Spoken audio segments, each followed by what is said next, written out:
Sorry for that little bit of a delayed start there. I just wanted to put the thumbnail up for the stream a little bit early. I appreciate all you guys stopping by. All right, let's get this chat pulled up. There we go.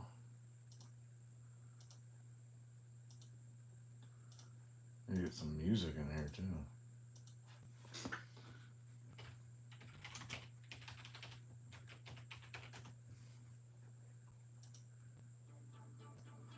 There we go.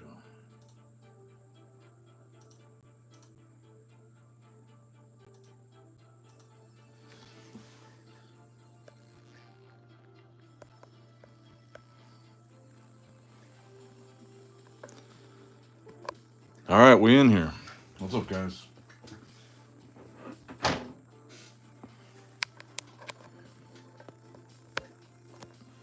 What's up, Speed Robo? What's up, dude? What's up, Nostalgia Collectibles? I love this Pokemon set.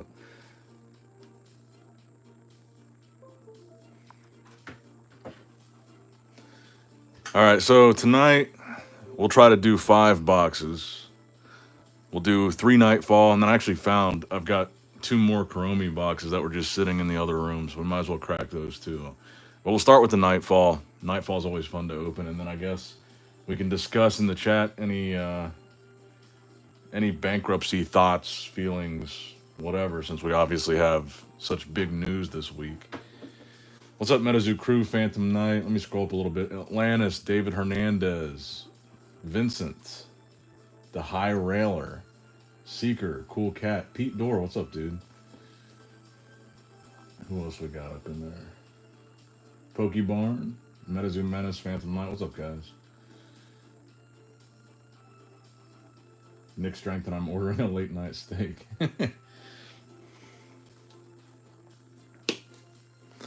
So what do you guys make of all this? What do you guys think about this big news that we got? Good, bad, neutral? How we feeling?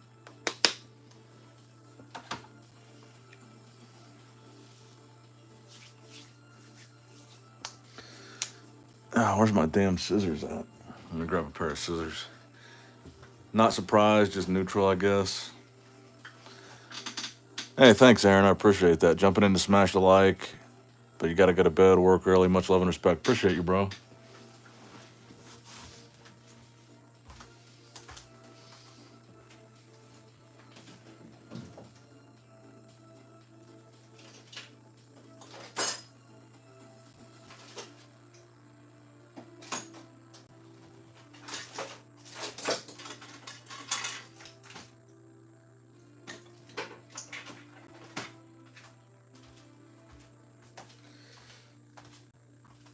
For some reason, I don't have any scissors or knives nearby, so I'll just use whatever the fuck this thing is. I just needed to pierce the plastic wrap.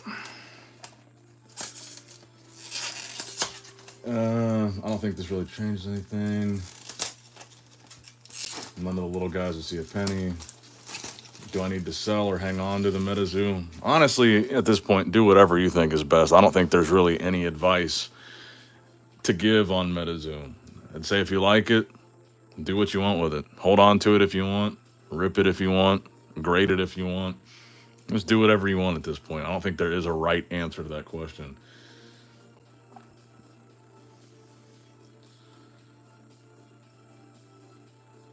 It's conflict because Mike did have a good 2 to 3 year run, so secret. It's conflicting, okay.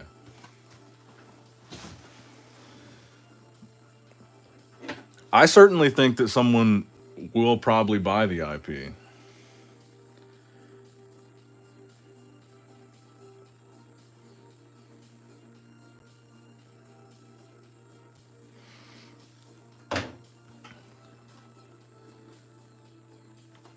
But I guess we'll see.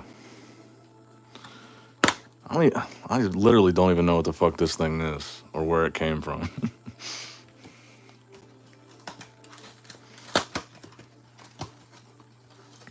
I do love shiny cardboard. I haven't sold anything since the downfall. Nice. It'll certainly be interesting to see what happens with the product that still exists. That's kind of the thing that I'm looking more at is if a company does come in and buy the IP, will any product be liquidated? Will there be any product that they don't even want as part of that sale or exchange of money? So will there still be product that's liquidated even if it's sold? Or if it's not sold and they do liquidate everything? I'm kind of excited for that because then if a company doesn't even want the physical product and maybe they just want the IP, then maybe we could just get, I mean, I really don't have that much room here for pallets, but if we could get a cheap pallet of like a good set and then just have a really long supply of boxes to do on streams, that would be cool. If we could get a big pallet of Nightfall or something, but supposedly Nightfall was sold out. I don't know. It's going to be interesting.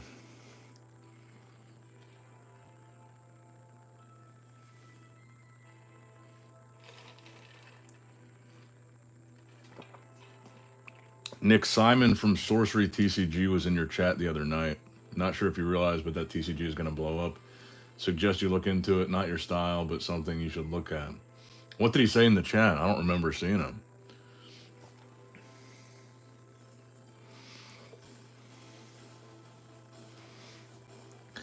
And like I discussed in that bankruptcy video, what I didn't realize until now is that if a company wants to buy Metazoo, now that they're in bankruptcy, they could make essentially a low ball offer. So let's say if prior to the bankruptcy, this is just all hypothetical random numbers.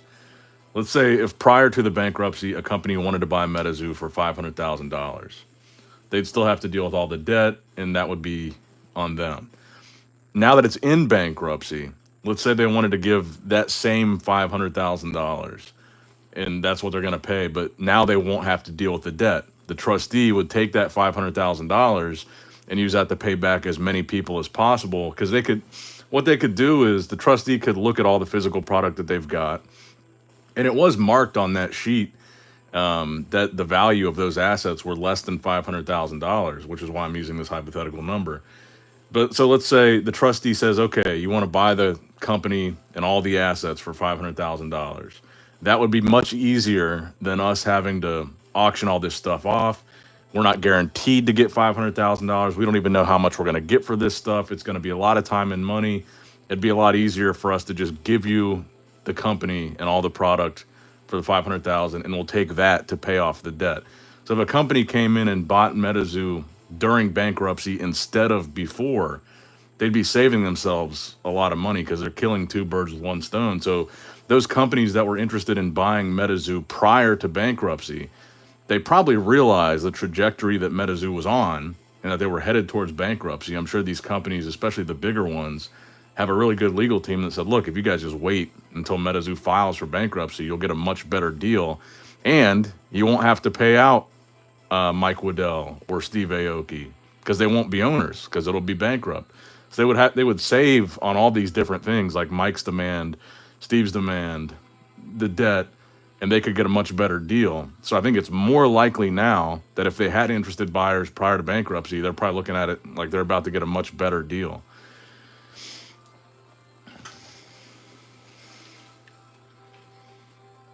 I don't know why people are saying Capcom. I haven't heard that Capcom was going to buy it.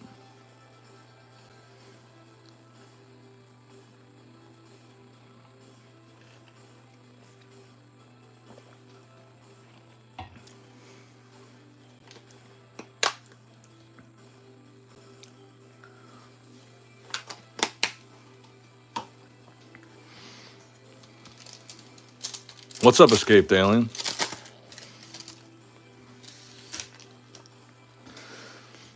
But at the same time, so like even with that scenario that I just described, maybe whatever company buys it only wants the good stuff. Maybe they only want the grails, and maybe they don't want, you know, 10,000 boxes or however many boxes, maybe 50,000 boxes, whatever, any hypothetical number. Maybe they don't want 10,000 boxes of UFO or 10,000 boxes of Wilderness or one of the sets that didn't do as well. Maybe they don't want to deal with storing or trying to sell or just doing anything with that product. Maybe they just want to pick up the brand, buy all the good stuff like the grails or whatever and just start with that and not even worry about the other shit. So a company could still come in and buy it and say, we don't even want this stuff. Like the pallets, the 70 pallets of skateboards, for example.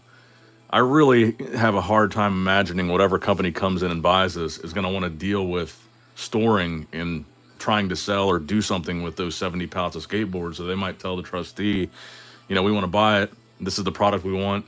And you guys can still liquidate the rest to pay off more people if possible.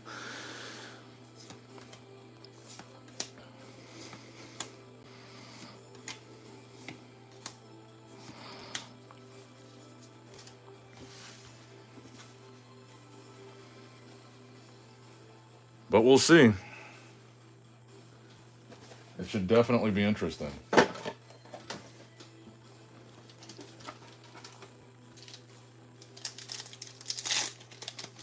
The cryptid idea can still be huge if the right company buys Metazoo. I agree. I agree that Metazoo was dope with the collabs, but that's another thing to consider here is I feel like a lot of those collab bridges have been burnt in this process. So whatever company picks up Metazoo, I feel like a lot of those collabs that Metazoo had going for them, I don't think they'd be willing to work with Metazoo again, even under new ownership, because I think a lot of them were probably burnt. So it's not like the company that buys it is picking up all those relationships. I think a lot of those relationships are already damaged. Even like the printer, for example, being on that list of creditors, maybe if a company bought it and wanted to print cards, they'd have to go find a new printer. Maybe that printer's not even willing to do business with Metazoo anymore. I don't like the fact that we just got 2 reverse hollows right off the top here.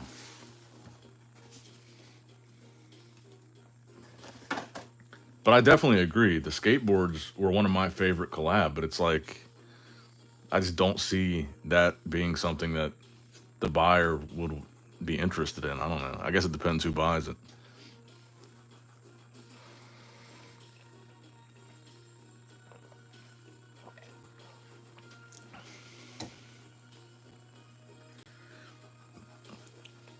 And I mean, if we're being honest, from the looks of what was sold at on the Bailey live stream, it seems like there's quite a bit of artwork left. They were like they sold some good stuff in that Bailey live stream, but let's be honest, nothing in that stream was really the big stuff. It was no grails. Like they had Kickstarter art, but it was like the weird cards from artists that were already long gone, and it was cards that people maybe didn't care about. It was like backgrounds and aura cards and like weird stuff. There was no, original Mothman artwork. There was no Nightfall Mothman artwork. There was no Frogman original artwork. Like none of the main big staple characters. All that stuff supposedly is still Metazoo assets. So the company, if a company came in and bought it, all that artwork that's left would be the good stuff, it seems like. Like there was some cool stuff on Bailey's stream, but I don't think any of it would be like even top 50 grail artworks. Like I feel like there's still a lot of stuff that we haven't seen.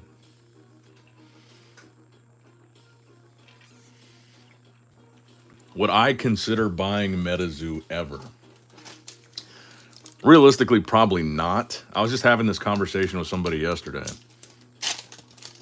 Because as much as I think it would be cool, and as much as I think it's actually feasible, looking at some of these numbers, like some of these estimations of the assets and the debt, it seems like it could get to a point where it's something that would be possible for me to do.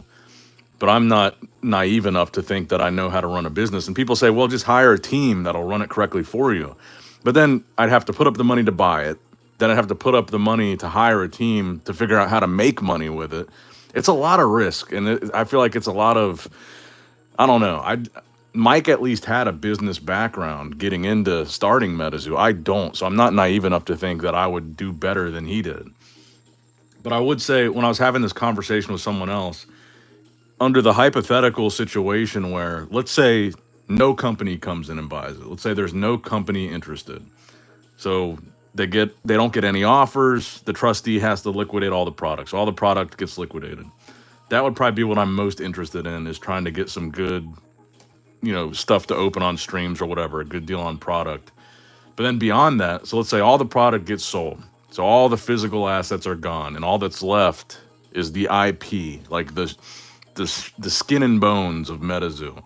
If no company comes in and buys it, and all the assets are liquidated, I feel like that IP could get down to such a low point. I don't think this will happen, but if it does, under this hypothetical where there's no company that comes in and buys it, and if it just ends up being the IP alone, the cryptids or the art or whatever, I feel like that could get down to a really low number in that scenario. And that would be something I would consider. But I don't know what I would do with it.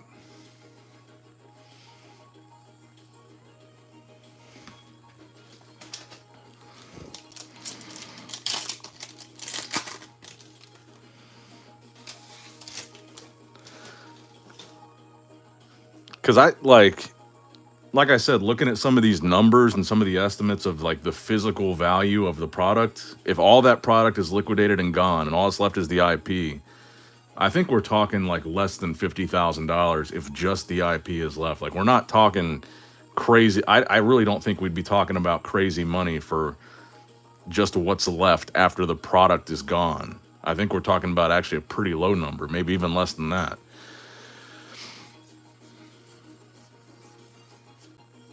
Permafrost.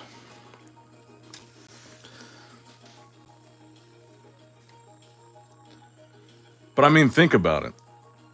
It's going to be the best case scenario for MetaZoo to survive is not for someone like me to buy it. The best case scenario is a company coming in that has the resources to revive this thing, because like we just talked about with all these burnt bridges, you would have to find new artists to make new cards. A lot of the artists were already burned by MetaZoo. They would probably never come back and work on another MetaZoo product, even with different ownership. A lot of the collabs that we all loved so much, a lot of those bridges were burnt. The distributor, being Golden Distribution, that bridge clearly has been burnt. The printers are owed money. That bridge might be burnt. So if I bought the IP, I would have to like find all of this, a new distributor. I'd have to find new partners to collab with, maybe a new printer. I'd have to find new artists.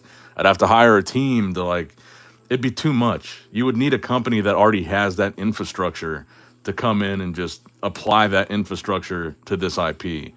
I feel like it's super unrealistic for just like a regular dude to come in and buy the idea and say, okay, now I've got a viable business. I think it's much more likely that MetaZoo could survive if a big company came in and did something with the IP, because when you're a 100 million, 500 million, $1 billion company, coming in and buying this whole thing for maybe 500 grand is a pretty low risk project compared to someone that would probably spend their entire life savings buying a $500,000. I mean, it's just two different things.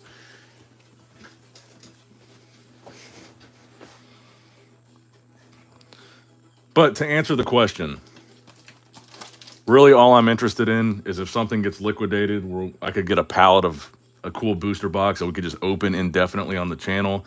That's like the main thing I'd be interested in. I'd be interested in the skateboards. I was just talking to someone about this yesterday too. If the skateboards end up going up for sale, I have another building on my property. It's a garage, but it could probably fit a few pallets in there, like a less than 10.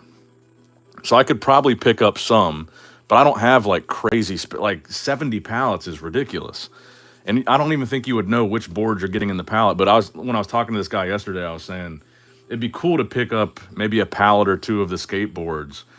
And maybe it might be unrealistic to say you can still redeem your card with me and I'll send you a board, because I might not have the board that you're redeeming for. I might not have whatever you're looking for. So maybe to buy a pallet of the boards and sell them back to the community for something super cheap, like $5 a board plus like a normal like $10 shipping or something, and just try to get them back into the hands of the community that didn't get their boards. But like I said, 70 pallets is a shitload of pallets. So I don't even know what percentage of the boards I would even be able to, even if I could afford a lot of them or all of them, I wouldn't have anywhere to go with them or store them. But yeah, aside from just buying liquidated product, the other scenario would be if the IP really got down to like a bare bones state where it was going for like nothing, then I'd be interested and maybe I could find someone to do something with it. I don't know. But I'm sure there's much more people that would be interested besides me if it got to that point. Or maybe another option would be like a couple people from the community, from the Metazoo community that are still around and maybe have a little bit of money. If the IP gets down to something like 50 grand or something like that, maybe we go in together and buy it and figure out, like, as a community, what do we do with this? But I could see that going south pretty easily too. Anytime you have other people involved, I don't know, it would just be a mess. So it's highly unlikely that I would try that.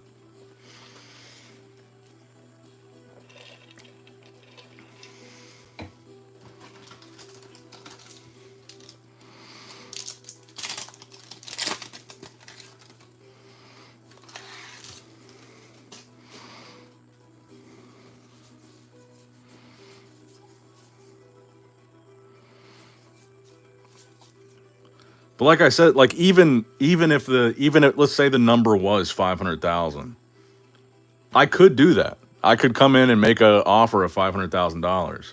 It would just be a much higher risk for me to do that than a company that has hundreds of millions of dollars. So I think that makes more sense than me doing that. Even just because I can doesn't mean it's a good idea.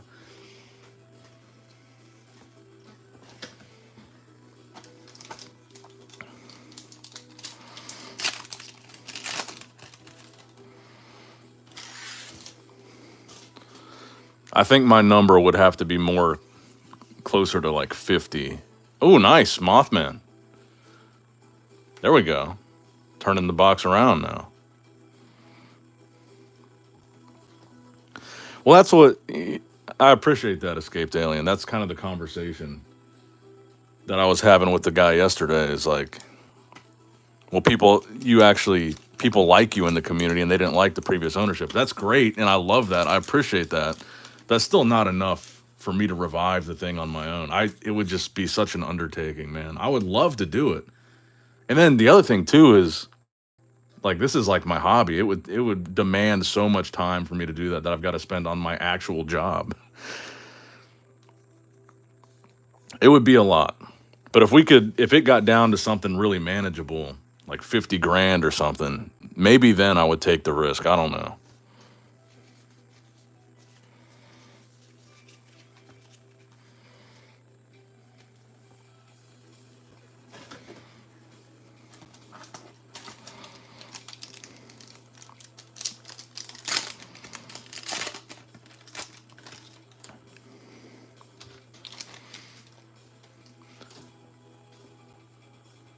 I mean, I would put that out there in this video. I would say that if there is a company or an entity looking at buying Metazoo, if there was any opportunity for me to come in and buy stake in the company or become a potential owner or partner with whoever is buying it, hit me up. I would be interested in that too.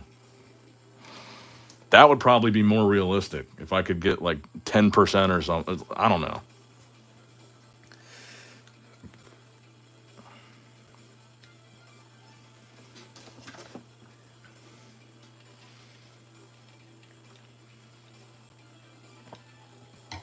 Nick, have you thought about opening Fallout just for the Mothman chase? It's one of the top hits in the set. So, are you talking about? Obviously, I never played the video games, but I was a huge fan of the Fallout show on Amazon. I thought it was fucking amazing. But I know that there's a Magic the Gathering Fallout collab, right? I was never very big into Magic, but is that what you're talking about? The Magic the Gathering Fallout cards, or is there a separate Fallout set? What's up, Catcher? What's up, man? How many pallets you get for the 500K? Well, so all we know is what's at Golden, but I'm assuming there's even more than what's at Golden. And Golden, like, while I can't remember everything they listed, it was 500 pallets of booster boxes alone, and I think it was like 545 or something, which is a lot. That's 500 booster boxes per pallet. Like 70 something pallets of skateboards. I feel like there was also a couple pallets of clothing and accessories. There's all kinds of shit just at Golden. And I feel like that doesn't even encapsulate everything that exists for the company. And on that bankruptcy, you saw them estimate their assets at 500,000 or less. Between 100,000 and 500,000 was the range. That's, yeah, dude, that's the other thing, Metazoo Menace. It might not be fun after a while when you're financially involved. That's so true.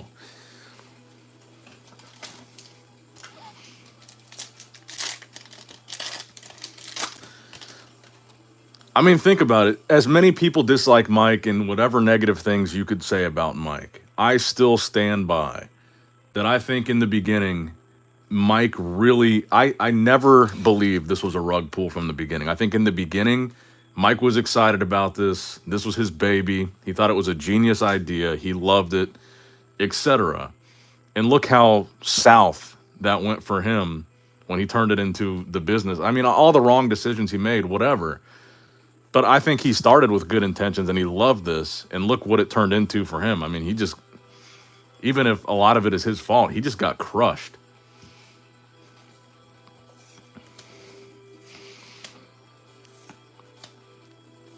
I mean, they messed it up so bad. He's not even getting any money from it. He's not even getting to sell his company. The company's dying with him gone, and the money goes to the people that are owed money. So he created this thing, and not only did he have to see it die, but he's leaving with no money from it.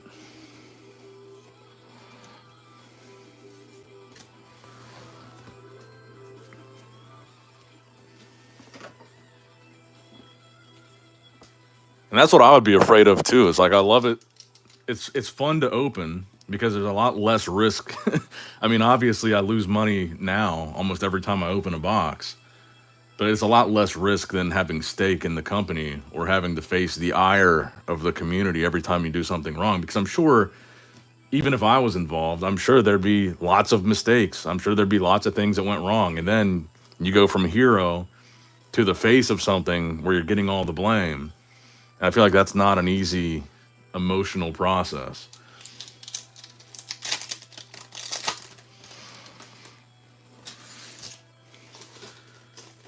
Riker, that's a fantastic question. And I think that's going to be a big determining factor as to whether or not a company comes in and buys Metazoo. So Riker asks, man, we're back to reverse hollows. Riker says, on a scale of 1 to 10, how bad do you think the Metazoo dirty laundry will be once it all becomes public during bankruptcy? So when I looked into it, it looks like the public will be able to see. I have like a press credential on the court website. So I got like early access to it, and I got access to some stuff that's not redacted. But from what I could tell when I tried to access it, like just publicly, it looks like the public will be able to see almost everything. I don't think there's going to be very much redacted. Like there was some stuff like, there's going to be like a Zoom call, and there was a Zoom call link. If you're viewing that from the public, that was redacted. It's just like stuff like that where they're having meetings and stuff.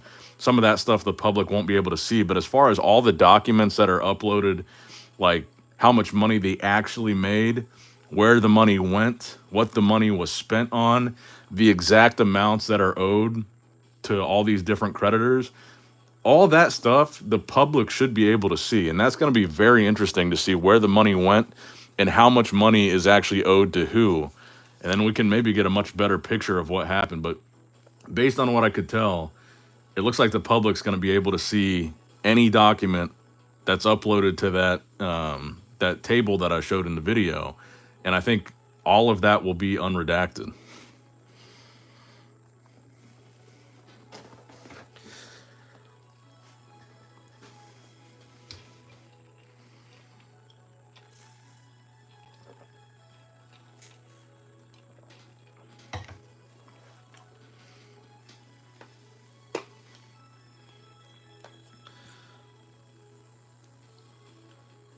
Hopefully not. Aoki needs to be gonzo too. Everyone is gone, just to be clear. There is no owner of Metazoo now. It's all in the hands of the court.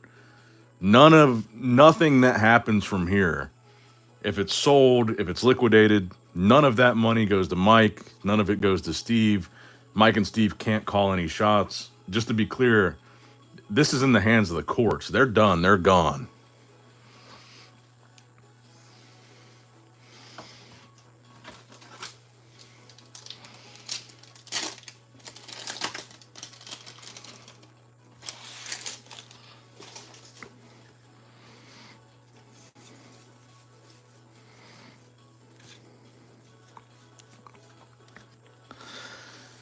So the only things left, like there's all this talk still about,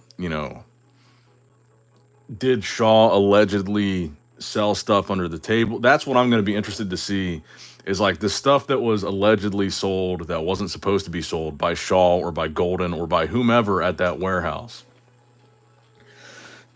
That should come out in this bankruptcy. They're going to have documents on there that are going to have the inventory.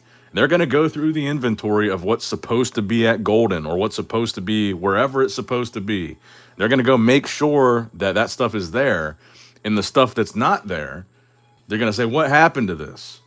And unfortunately, it seems like there's not going to be any criminal charges coming out of this, because likely what's going to happen, let's say there's like a grail missing. Let's say there's a prototype Mothman missing from the Golden inventory that the court is looking for. The court's going to go to Shaw, or they're going to go to Golden, and they're going to say, look, if you sold this, whatever, it's supposed to be here, it's not here.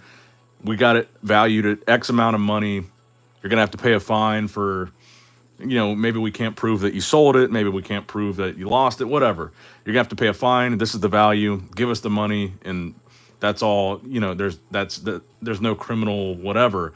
The goal of the courts is going to be to get as much money as possible to pay back the people that are owed money.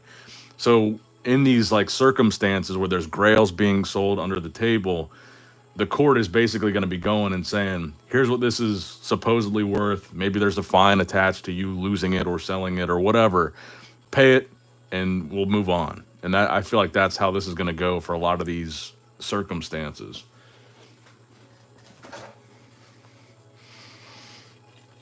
So if a lot of that stuff did happen, if there were things being sold under the table or whatever that weren't supposed to be sold, the court's most likely just going to be like, look, here's the amount of money you can pay, and then we'll just move on.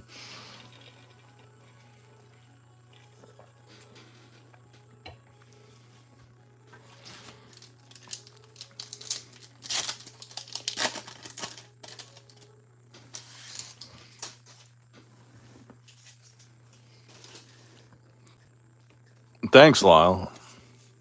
Good to see you back, man. Full Hollow Momo.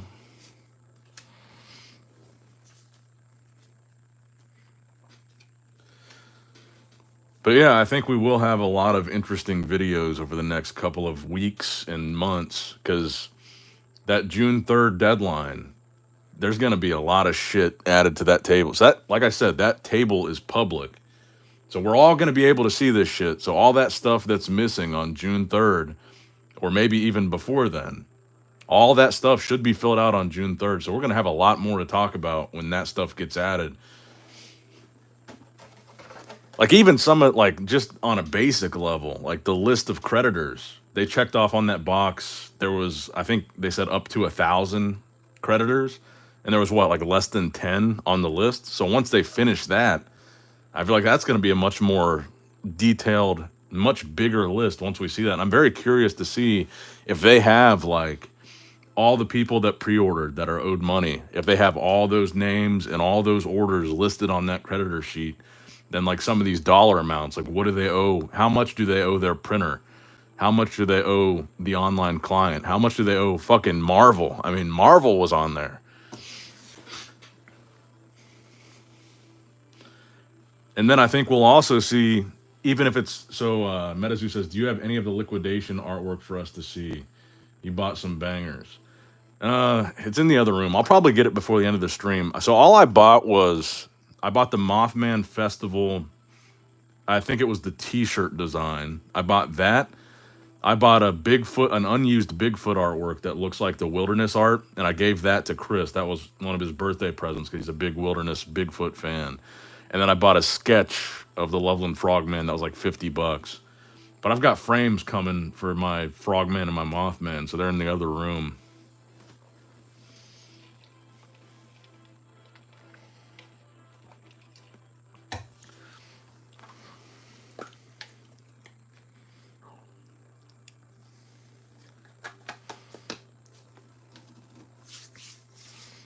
But like I said, even that stuff, like that Mothman that I bought, it's really cool. I think it's awesome, but I still wouldn't even consider it like a top 50 Grail artwork. Like wherever those Grail arts are, they weren't on that stream. They're holding a lot of stuff back, and that's going to come with whoever buys the company is going to get that shit.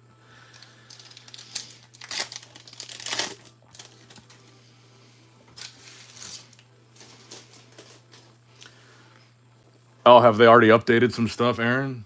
4X staff got added to the creditor list today. They all filed a Form 410 proof of claim. Oh, interesting.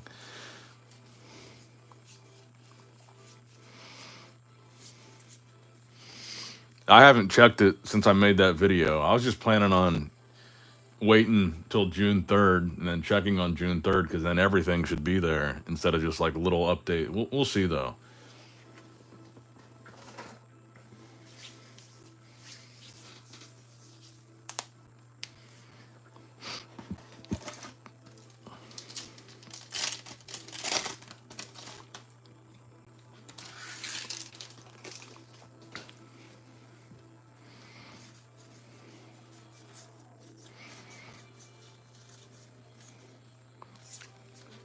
Poltergeist reverse.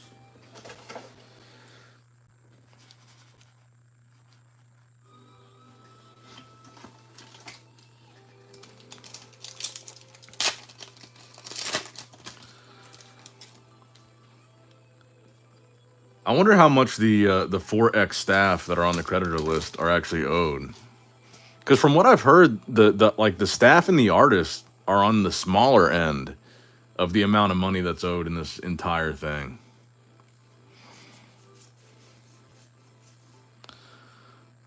Obsidian Obelisk full hollow. Like, didn't Bailey say on his stream that he thinks all the artists total? I don't know if he said the employees too, but I thought he said all the artists total is like less than $25,000 owed.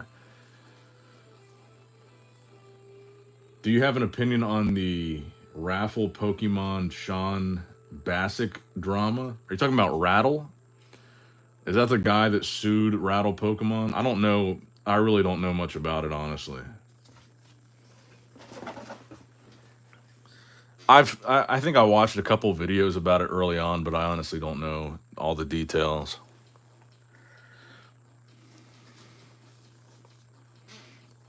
Have you guys seen the Bob Ross movie? Was it on Netflix or Amazon with Owen Wilson as Bob Ross? The kind of biopic, the unauthorized biopic of Bob Ross.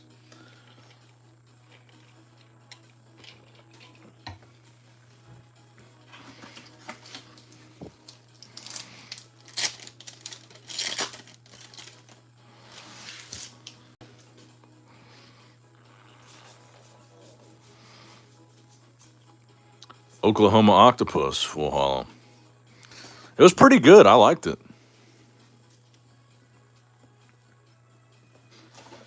Actually, I guess what I can do while I'm sitting here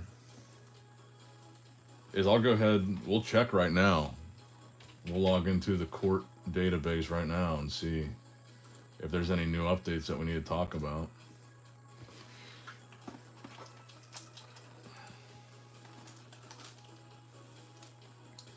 We want to go to bankruptcy court. Find cases.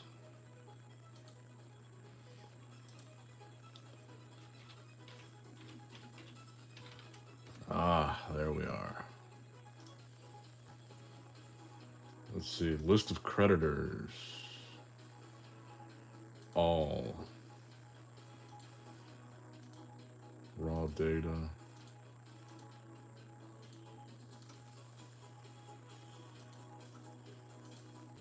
shit. Case summary.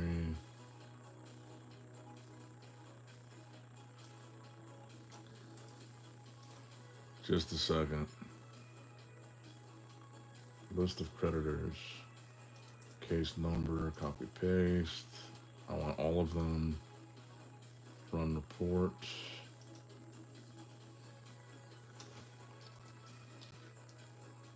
Oh, you're right. They did add some.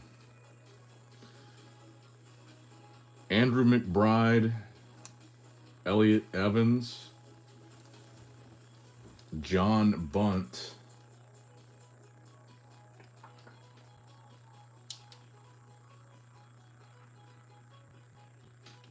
I'm not seeing the fourth. Oh, Kevin DeLappa. So yeah, there have been 4 added.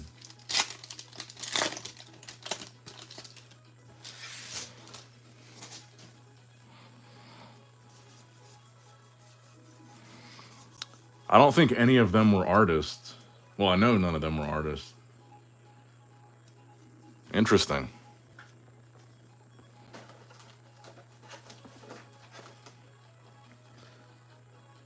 Also interesting, they all live in different states that are not close to each other. Illinois, Oregon, New Hampshire, and California. Interesting.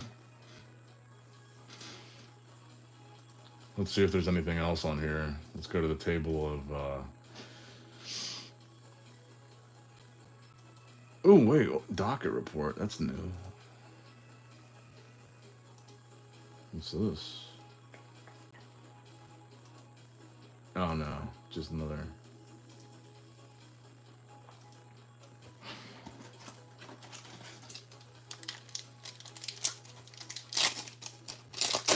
Yeah, it looks like there's been nothing added except for those 4 creditors. All right. Pull up the chat again. I know, man. It's been a while since I pulled a secret rare.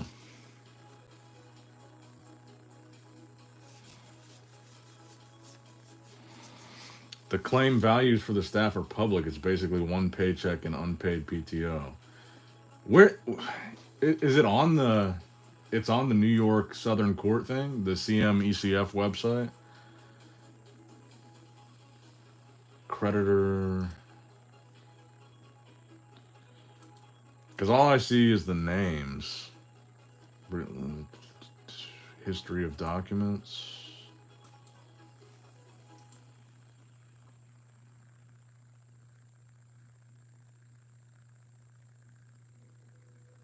Oh, wait, what's this?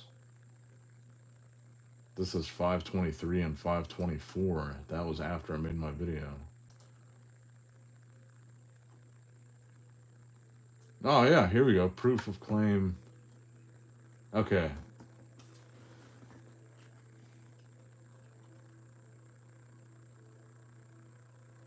Let's see.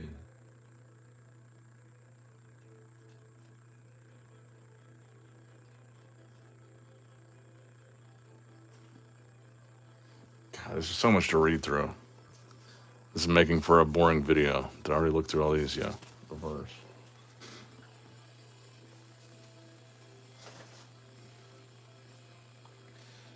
All right, I'll look at this shit later.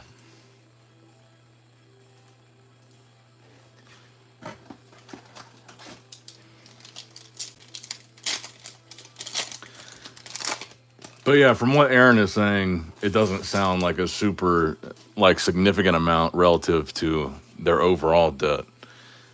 Ooh, another Mothman. Hello, baby boy. And just when I thought this box was kind of shitty. So I'm gonna do 2. I'm doing 2 separate PSA submissions. I sent like all my big hits from Kickstarter. I sent like all the good stuff they had a Turbo May special that was like $25 a card. So I sent like all the big hits and good stuff. I did like a 25 card submission, and I already sent that off. But my bulk submission right now, I've got almost 20 Nightfall Mothmen that I've looked at that have no print lines. The centering looks good. I don't see any whitening.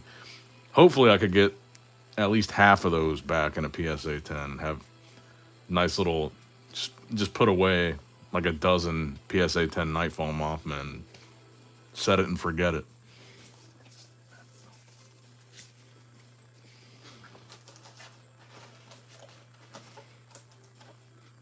But yeah, right now I've got about 20 of them that look like PSA candidates with no print line. Centering looks fine.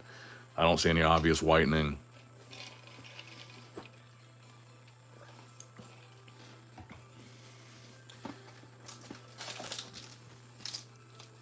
This box would have did numbers back in the day. Metazoo is right down Logan Paul, Mr. Beast, or someone like that's alley. Surprised one of these type of personalities haven't pursued it. I sent 6 cards to Rudy PCG. Oh yeah, the grading service that he bought.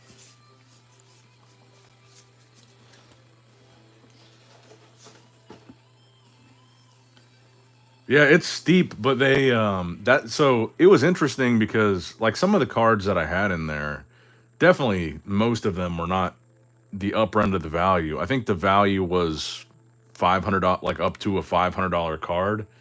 So it was like a higher value tier. And I had the Kickstarter Mothman and stuff in there, so those would be realistically probably a $500 card at least in a 10. And there was a 20 card minimum to do that tier. But with the turbo guarantee, and actually I don't even think it was 25, I think it was 23.99. But with the turbo guarantee, the May special guarantees a 20-day turnaround time, and you could have up to $500 in value per card. So I put in the Blue Eyes White Dragons from the Kaiba briefcase. The video I still have not uploaded that I need to upload. So I put in those because I think those are going for a lot in a PSA 10. I put in the first content creator medal. I'm trying to think what else I threw in there. I put in the Kickstarter Frogman.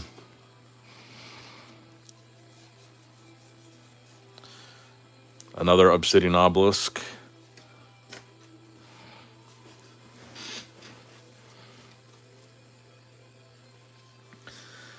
Yeah, I mean, dude, what a... Don't tell Nick about steep grading prices. I used to send Metazoo cards and when it was $150 a card to PSA. Felt like cheap PSA prices would never return. I mean, what a roller coaster ride of just this whole TCG wave over the past 4 years. I mean, think about how high and how low the ups and downs have been in just this like 4-year span of COVID. Because like TCGs and grading across the board is just down. But remember, just a couple years ago, so many people were grading cards and so many cards were getting graded that these grading companies couldn't even keep up with the demand. They had to shut down PSA. And all these new grading companies were popping up. And now it seems like they've got these crazy specials like every month. It seems like they can't get enough people to grade right now. No one has the money to grade cards, and a lot of the cards aren't worth grading. It's been a hell of a fun 4 years. I feel like I've met a lot of great internet friends. I've bought and sold and graded probably thousands of cards now. Like just even sold thousands of PSA 10s. And like nice ones, good ones. Like the number of like cool graded cards that have came through my house in the past 4 years has been pretty cool.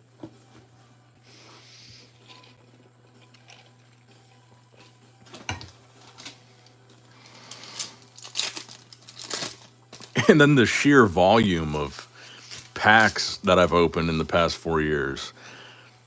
Then the ridiculous amount of money that I spent. Indrid Cole. You know, one card. So I was looking at like some of these bulk specials, and now like Metazoo is like so cheap now. I'm not even looking at it as like something to sell. most of it when I grade it. So I was looking at cards that like I don't have in my collection. I've got a lot of Metazoo PSA 10s. Like I try to get all the big hits from every set in a 10. And I've been picking out cards that I've never graded before just so I can have them in my personal collection. One card from Nightfall that I've never graded that I always thought was very underrated and like an awesome looking card is that Guardian Angel. The Hollow Guardian Angel is like such a beautiful card, and I've just never bothered to grade it. So I think I'm going to throw in a few of those in my bulk submission. And then I've never graded Indrid Cold either. So I'll probably throw in a couple full hollow Indrid Colds just to have a PSA 10 in my collection. And right now it might be fucking cheaper to just buy one that's already graded. You might even be able to get it for less than the cost of grading at this point, but it's always been more fun for me to just grade it myself, pull it myself.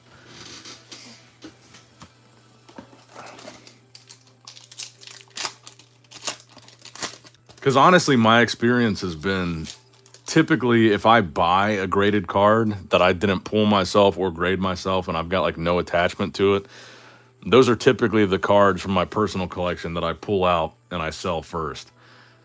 But if I grade it myself, pulled it myself, I tend to keep them longer and they tend to actually last in my set it and forget it part of my collection.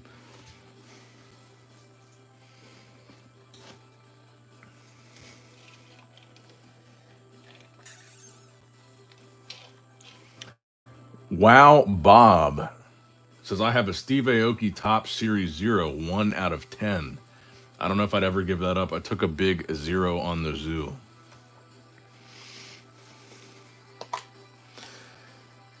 I think it's going to be interesting to see what comes out about Steve Aoki in all this. Because, like, again, as much negative as people have to say about Mike's really the only person that gave us anything as far as like communication, even though, you know, there was this apology letter, then immediately after the letter about Metazoo closing, that was also Mike. But in this process, the past 3 or 4 months of Metazoo shutting down, Mike's the only owner speaking. We haven't heard anything from Steve in all this. So I'm very curious to see what comes out in these documents about Steve's involvement, because he was a 50% owner. But since all this shit went down, we've heard nothing from him. He's just been balls deep in Hero Quest. And I know a lot of you guys hate Mike, but I do want to say he deserves the slightest bit of credit. Even if he got himself in this mess, even if he put Metazoo in this situation, when he came back, he said, what's happening right now is wrong. I don't like it. I don't like what they're doing. I don't know what they're doing. But I'm going to come back and get Metazoo into bankruptcy to get people paid back. Mike came back, and within weeks, that's exactly what he got done. What was not getting done for the past 4 months. So to Mike's credit, just that little bit of credit, he did exactly what he said he was coming back to do. So he did get it done, and people are going to get paid back.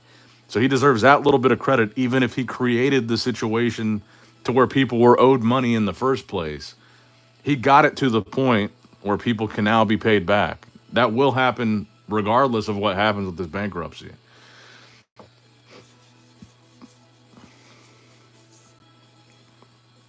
Alaskan Vortex, that used to be a big hit.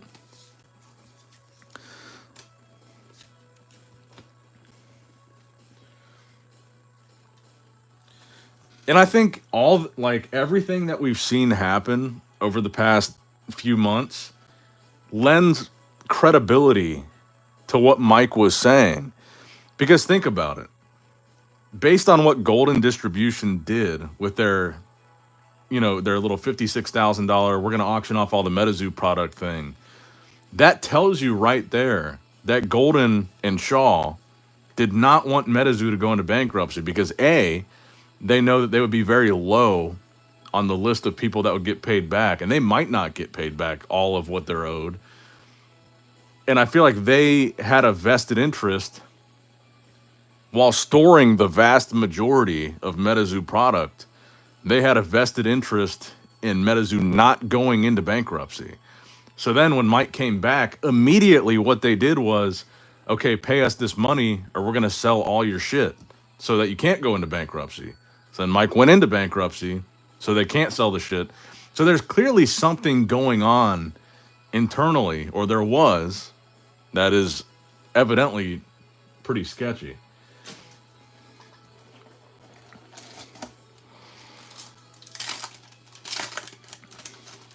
Which again kind of brings me back to, I want to know what Steve's involvement was, because some of those text messages that we saw from Mike, those demands of send all this product to Golden, like send all the artwork, send all the shit, send all the grails, send it to Golden. It said in that shit that it was on behalf of Steve's team that it would be sent to Golden. And Golden clearly had a vested interest in Metazoo not going into bankruptcy. It's just, the whole thing seems weird.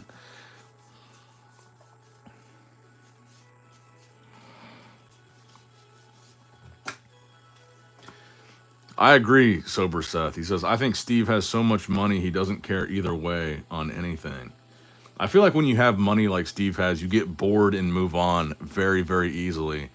And he got into Metazoo very early on as a part owner. So I would imagine early on the amount of money that he put down for that 50% ownership was probably nothing to him. And he probably got bored and moved on to Hero Quest. And he probably just didn't give a shit about Metazoo probably for years. He just had that 50% stake and just went on and did something else and just let Metazoo figure it out themselves, maybe.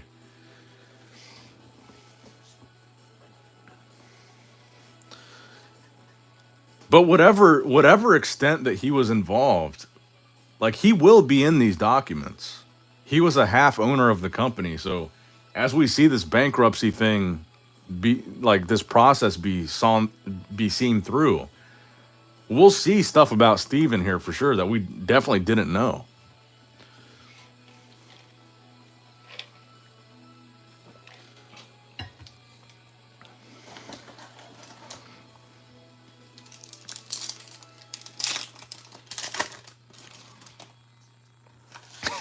People keep bringing up the matching Metazoo tattoo that Mike and Steve got. Honestly, I'm still thinking about getting a Metazoo related tattoo, like in memoriam of Metazoo. It wouldn't be the fucking Metazoo logo, but maybe a Mothman somewhere or something.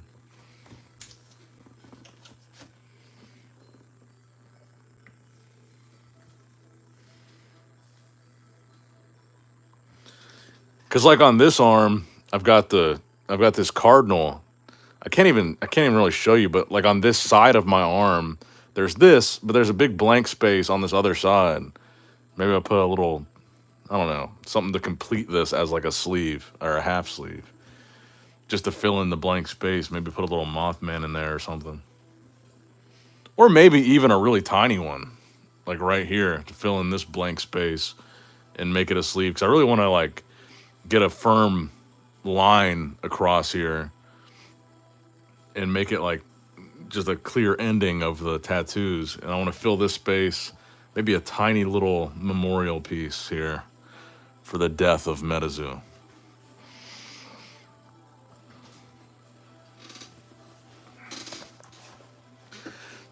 Not with the laser eyes, not the Nightfall style Mothman. Honestly, I would probably go with like maybe more of the Revive style of Mothman artwork. Like the first Revive Mothman was pretty cool.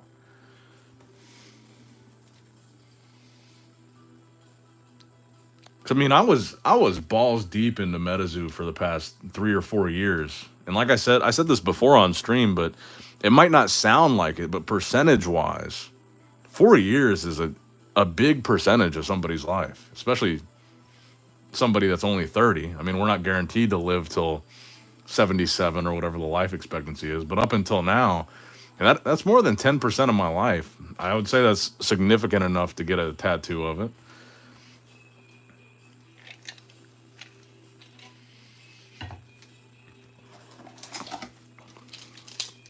And my other tattoo is a memorial tattoo.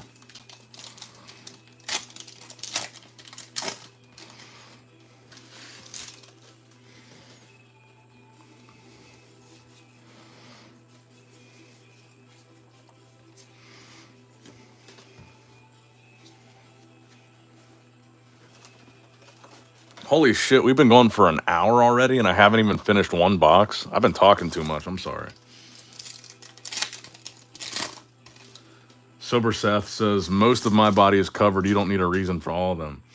I've been itching to get another one. I think my last one, I guess I got them both pre-COVID. So it's been like 5 years since I've got a new one. And I've been itching to get some new ones.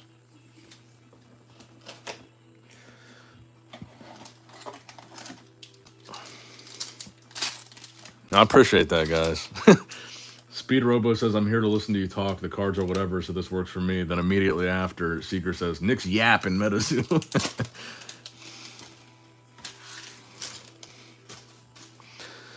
Argos makes me hella sad, says Wow Bob. Me too, man. I saw Argos commented my Metazoo bankruptcy video, and he said thanks for the update. And just even seeing that made me kind of sad, honestly.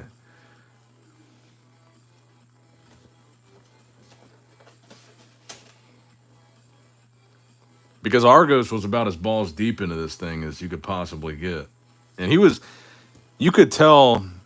I mean, even if he made money off of it and he was like doing it as a business, whatever, you could tell he genuinely loved it. He was genuinely passionate about it. And he was like a good dude that just loved this thing. And I think he got burned pretty hard and he's done.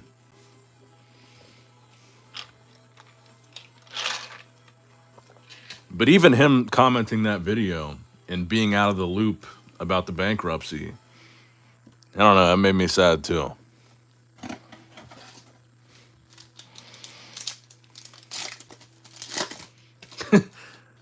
Wow, Bob says Argos was Big D swinger. Nick, did you see Argos' last video? He bought one pack from the store and it fucked his order up. Yeah, I did see that, yeah. Didn't they end up sending him a seance pack? But he ordered like a native blister or something? Adam Mackler full haul.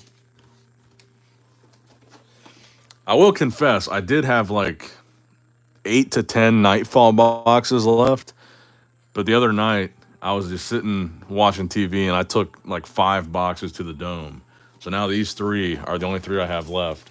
I just got an opening spree, and that's where I got most of those 20 Nightfall Mothmen that I'm sending to PSA.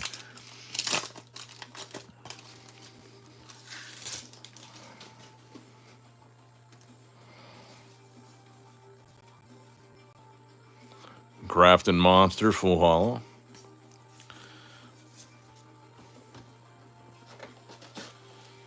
And I kind of wish I would have opened those boxes on stream because there were a couple of boxes that were like 3.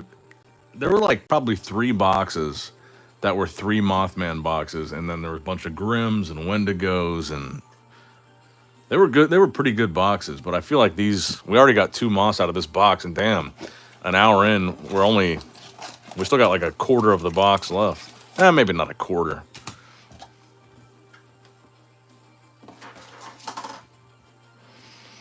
Mike benefits from the bankruptcy too since he's owed $500K. We'll see where all the money actually goes. Well, that's the thing, man.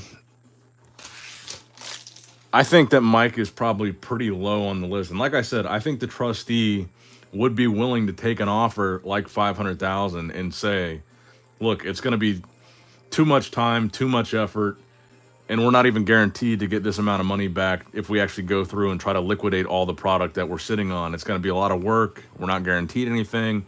The trustee might be happy with $500K and say, look, this will pay off all the pre-order people. This will pay off all the artists. This will pay off all the staff and pay off some of the corporate debt. That's good enough. We'll settle it with $500K. And I would imagine that Mike is probably pretty low on that list as far as getting paid back. I think, people have speculated about the amount of debt. I think it's not as much as a lot of people are saying. I've seen people say like 10 million, 15 million. I think it's between 1 and 2 million. But we'll find out soon, so we don't even need to speculate. It's going to be in these documents.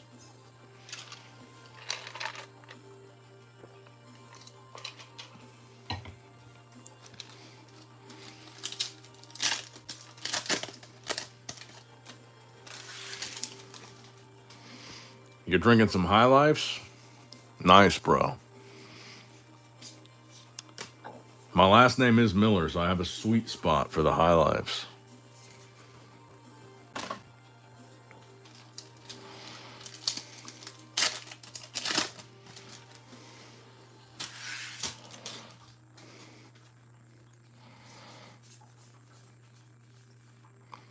Another Bell Witch.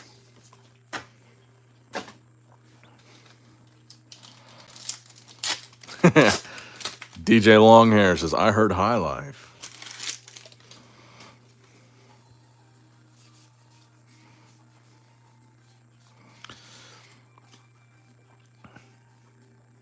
I did pretty good this week with not drinking, but then last night I had a lady over. So I drank last night. So that's why I've got a drink tonight, because I had some leftover.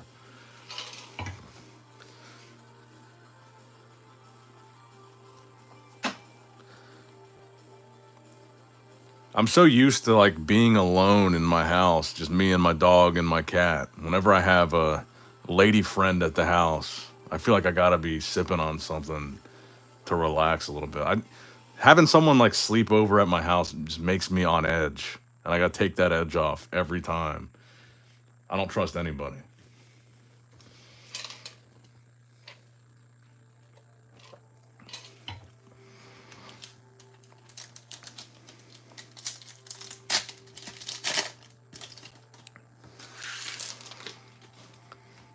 Sober Seth says THC has replaced my degenerate drinking. I tried that for a while. There was like a good year and a half span. Yeah, probably a year to a year and a half where I barely ever drank. And it was like right in the middle of COVID. And I just smoked weed every day from a little vape. And then I tried gummies, and they were like, I had a really bad experience with them. It really fucked me up one time. So I never took another gummy again. Then I think the vape was giving me chest pain, and that's when I was always thinking I was having a heart attack. So I stopped doing the vapes because I just felt like that was fucking me up. And then I stopped. I haven't smoked weed in maybe 2 years now. It's probably way better for you than drinking, but it was like flaring my anxiety through the roof.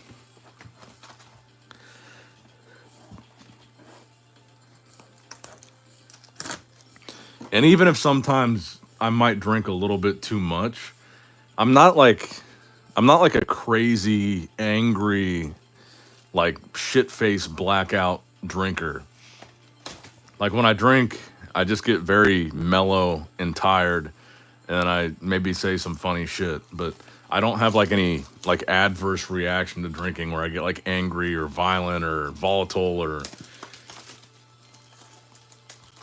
I just drink until I mellow out, and then I usually just go to bed right after.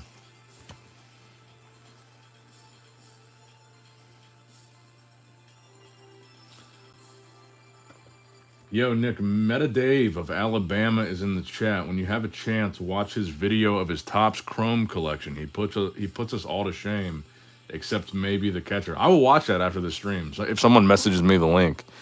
Meta Dave of Alabama.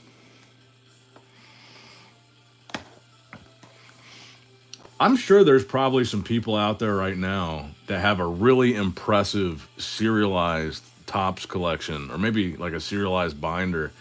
Because any time that I sell a green refractor or a gold refractor of some random Metazoo Topps card, nowadays it goes for like $5.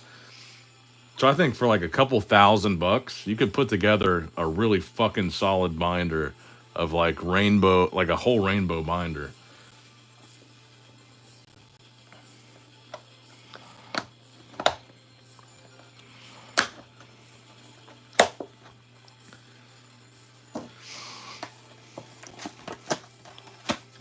I am curious, like, what do you guys want to happen? Like, do you want a company to come in and buy Metazoo, or do you want to see the stuff get liquidated? Because, like, selfishly, I would like almost rather just see everything get liquidated, so that all the people that are still left in the Metazoo community could pick up a bunch of booster boxes or whatever the fuck they want. You could buy a whole pallet of your favorite booster box for probably the amount that one booster box used to go for. So for the community, I think that would be awesome if shit got liquidated, because you would all be able to get like whatever you want for like nothing, for pennies on the dollar, pennies on the 100, like just ridiculously low. But then if that happened, Metazoo probably wouldn't live on and a company wouldn't buy it. I think a company would probably want a good bit of that physical product. But on the other hand, I would like to see it go back to the community. Because, I mean, think of, at the peak of Metazoo, we were buying one card for $1,000. Well, maybe not all of us, but there were boxes going for like just a regular set. Like Nightfall, for example, $300, $400, $500 a box at the peak. First edition, I think someone said the peak was like $1,200. I bought a bunch of them at $800, $1,000, $1,200. I bet that if this shit gets liquidated, you could buy a whole pallet of 500 booster boxes. 500 boxes, like more than you could open in a decade. I bet for less than $500. I bet you see, if this gets liquidated, those pallets go for less than 500. I bet they go for like $1 a booster box.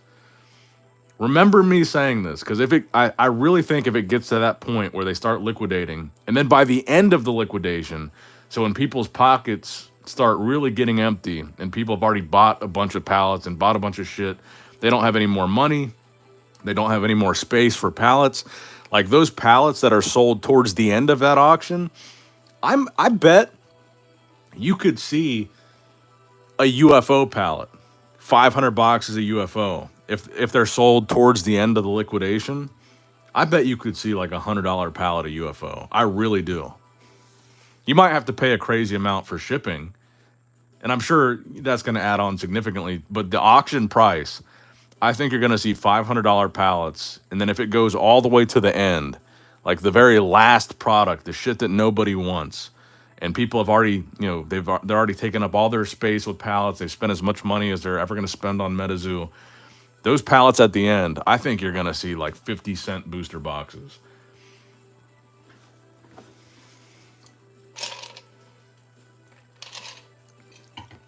So selfishly, I think that would be great for the Metazoo community that's gotten so like fucked in this whole process. The people that still enjoy to open it and the people that still like the art or the cards or whatever, if you could pick up 50-cent booster boxes, I think that's kind of what the community is owed. So selfishly, I kind of want to see that happen.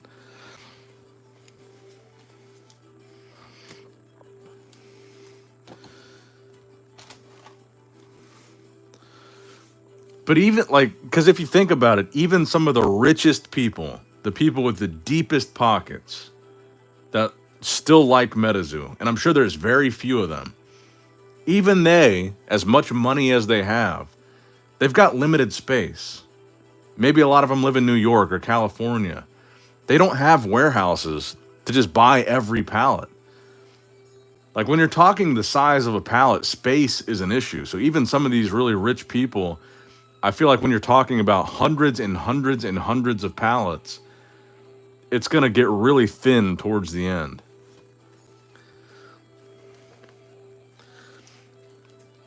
I think there's probably a lot of people that are willing to bid on a pallet or 2 pallets, maybe 10 pallets. But I don't think there's anybody willing to buy a warehouse just to buy 500 pallets of Metazoo. So I think if it got to that point, towards the end of those auctions, you would see some insanely low prices. I think, honestly, even towards the beginning, if there's 500 booster boxes on a pallet, I really think you're going to see $1 or less per box, per booster box on those pallets. I really do.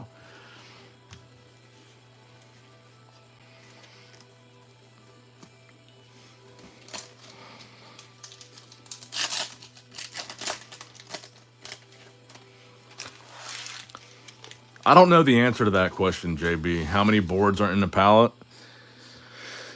Let's see. The length of a board.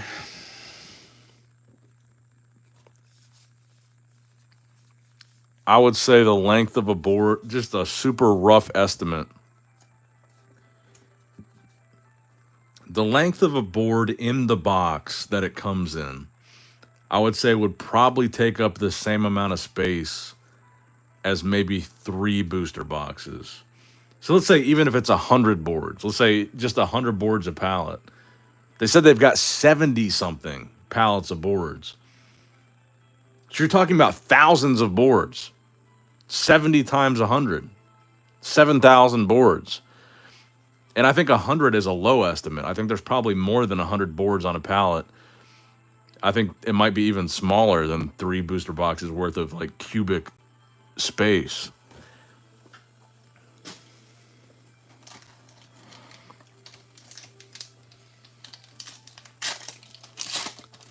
But I would say it's probably safe to say with 73 pallets of skateboards, you're talking about, I would say, more than 5,000 skateboards. Chibi Snipe.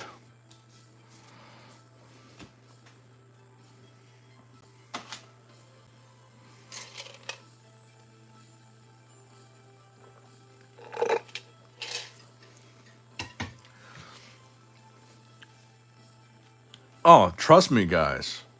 I'm already setting aside money. I'm not buying any new Metazoo. I'm not buying any slabs. I'm not buying any sealed product. I've completely halted my fund money spending fund. I'm not spending anything else. The stuff that you see me open on the stream is stuff that I've already got. And I'm pulling back on spending and buying bullshit and collecting shit. And I've halted all that. And I'm just going to let that money save up for if this liquidation happens. I even sold one of my Rolexes. I'm trying to like put aside a little fund to have a nice little nest egg to play with if we do see this liquidation happen. Because I don't want to go crazy, and I don't want to go into like my actual savings, but I want to set aside a nice little chunk of money that I otherwise would have spent on, Pokemon or Metazoo or whatever. And I've just halted all that, and I'm just waiting to see what happens. And I'm not going to buy anything else until we see what happens with the liquidation. So right now, I'm just paying my bills. Everything else I've halted, and I'm just waiting to see what happens. I have a nice little chunk to play with.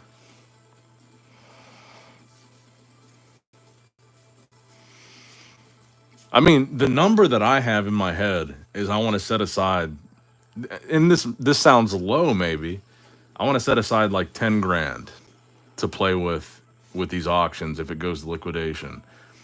And realistically, I think I could get more pallets than I could even store for 10 grand. So I think 10 grand is probably more than enough.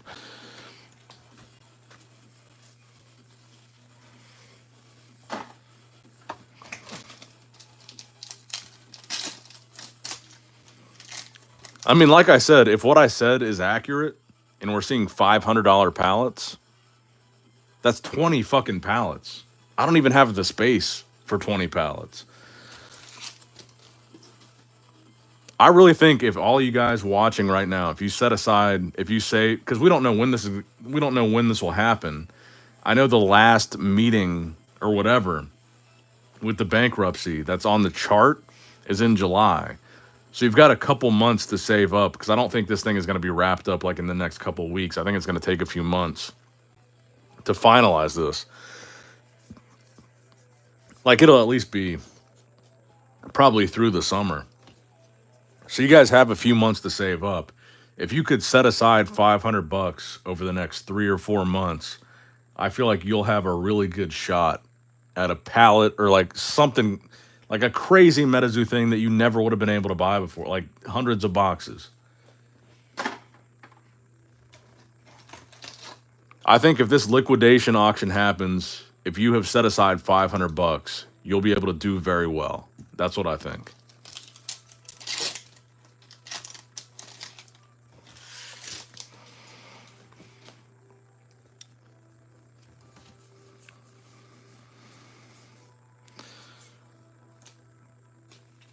Now, I do have 5 acres of land, and I could just set the pallets out in the wild, but I'm not going to do that. I'd probably have to put them in my garage, and realistically, I probably only have room for maybe 5 pallets in my garage. And then if I brought them in the house, it would just be, I think 5 would probably be my limit. 5 to 10.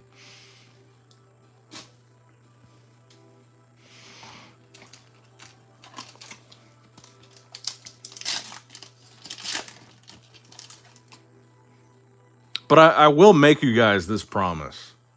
If the liquidation does happen, if these auctions happen, I will go ham on behalf of you guys.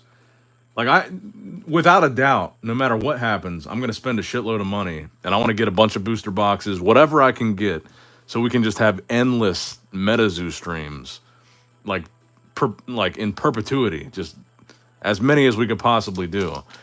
So no matter what, I think even if I set aside 10 grand over the next couple of months, that's going to be more than enough. And I will go ham on behalf of this channel, and we're going to have a shitload of stuff to open if it does get to that point.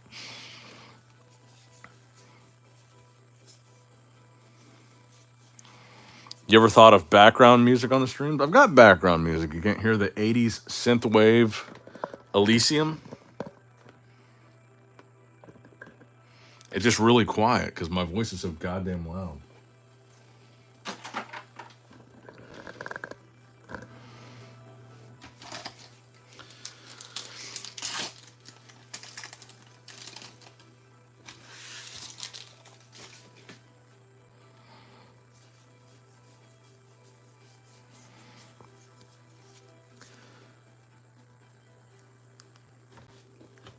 But I'm lucky, I am lucky I have a detached garage. So, like, you guys know I live out in the middle of nowhere. So my garage is a separate building from my house. And the garage itself is about 1,000 square feet. So it's like about the size of a small house. And I feel like I could comfortably fit and preserve, like keep them away from the weather and the wetness or whatever. Probably about 5 pallets would fit comfortably in there because I got a bunch of gym equipment in there. I don't even park my cars in there. But it's probably about, you could probably fit 3 cars in that garage.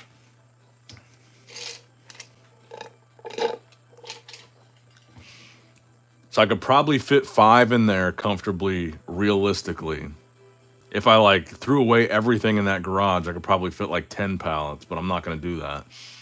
And then maybe if I got something really crazy, if I got something really good, like a really good palette of like promos or artwork or like something really crazy, I could keep a couple in my actual house, but I really don't want to do that. But if it was something like crazy that I wanted to protect and keep completely out of the elements, I could keep probably a couple in my house.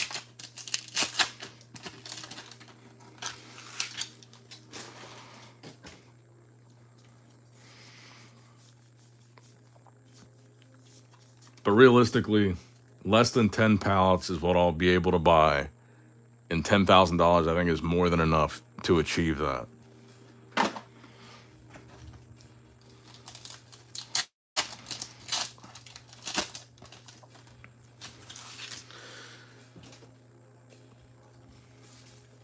Do I hear thunder? Is it supposed to storm here tonight?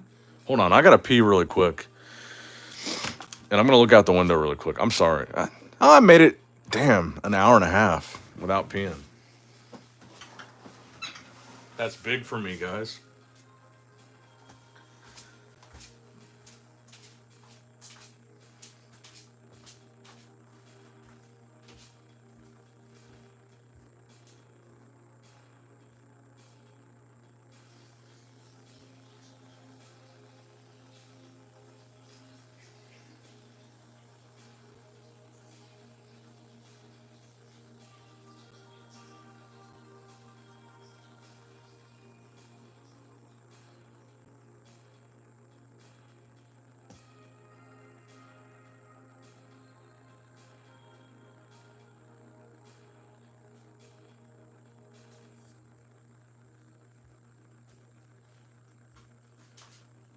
Alrighty.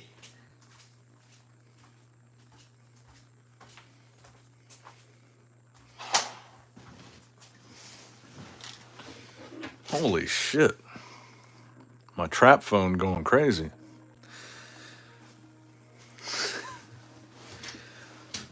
But yeah, you guys have my word that if that liquidation does happen, I'm gonna go ham for you guys.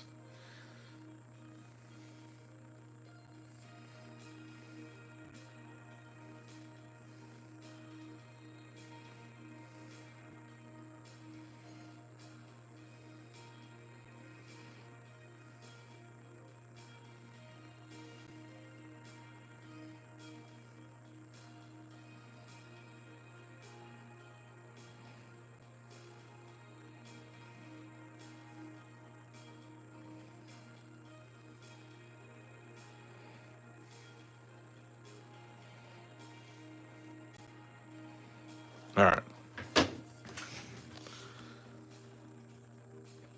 Oh, I do have a little Mickey sitting here.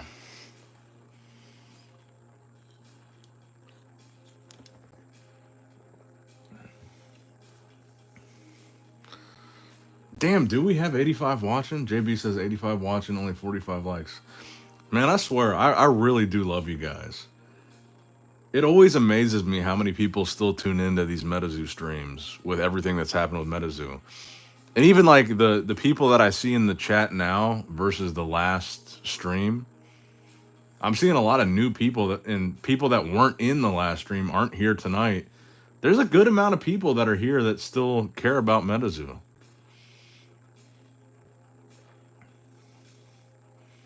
Oh, I'm sorry you can't hear the background music, bro. I always have it as like a light, really low elevator type music in the background, so I'm sorry if you can't hear it.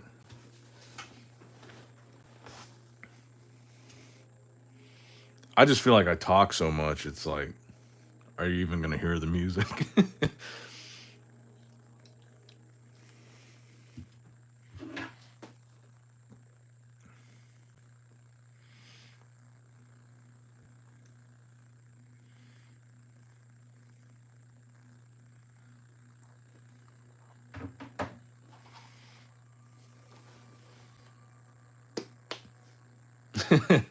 I appreciate you, DJ.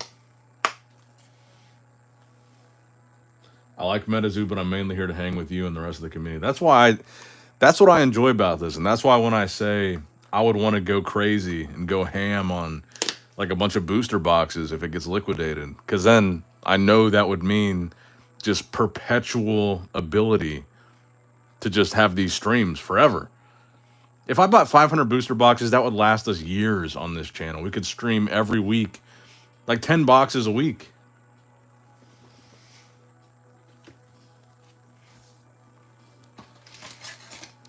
And it would keep the community alive, even if it got down to like 10 people watching the stream. I could just keep going forever.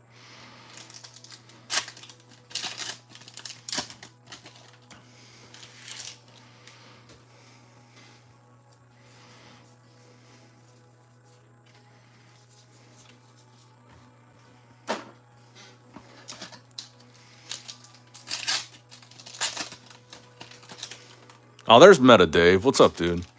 Meta Dave of Alabama says it would feel like a whatnot stream if the music was any louder.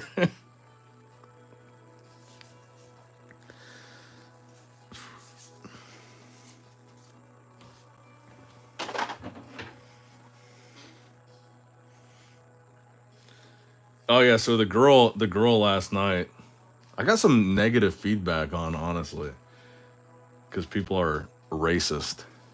But I posted a picture of me and the girl that came over last night on my story, and it's an interracial relationship, and I got some like negative feedback that pissed me off. I think she's cute.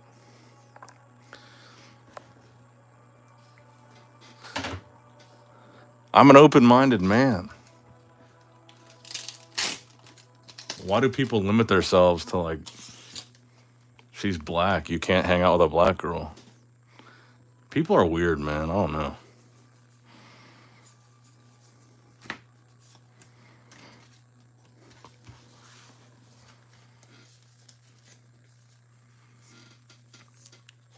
I mean, we're not dating. We just hung out, but it kind of pissed me off to see how many people are still like weird about it. Like it's 2024.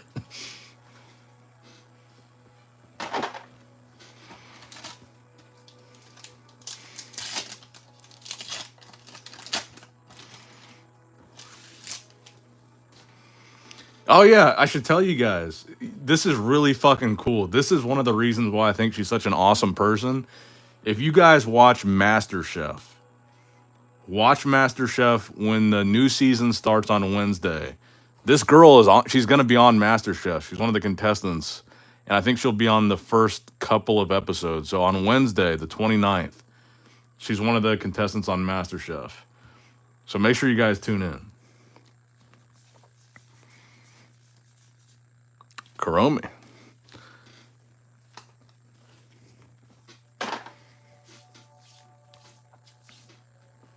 Metazoo before hose, remember that?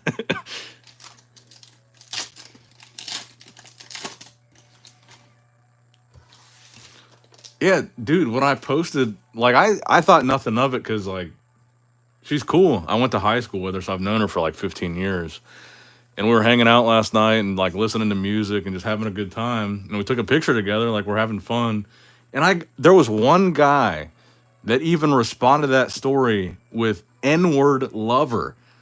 Like, what are we, is it 1930? Like, what time are we living in?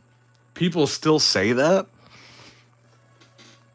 He was like, I didn't know you were an N-word lover. Like, bro, what are you talking about? Like, what time are we living in?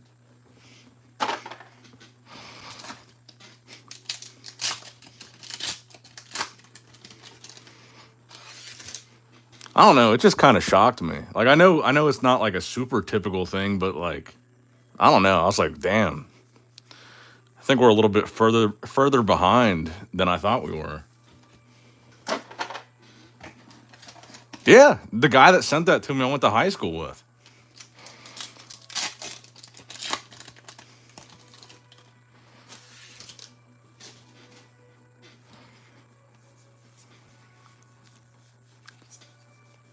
I mean, I don't really get mad very easily, so I didn't say anything to him. I just blocked him, but it surprised me. I thought we were kind of past all that. I guess not.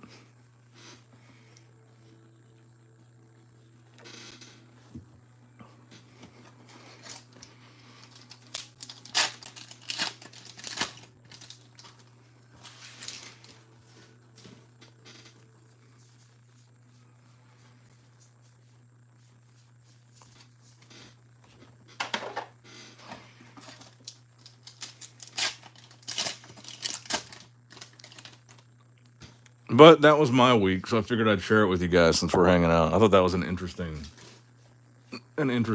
story. My love life is always random.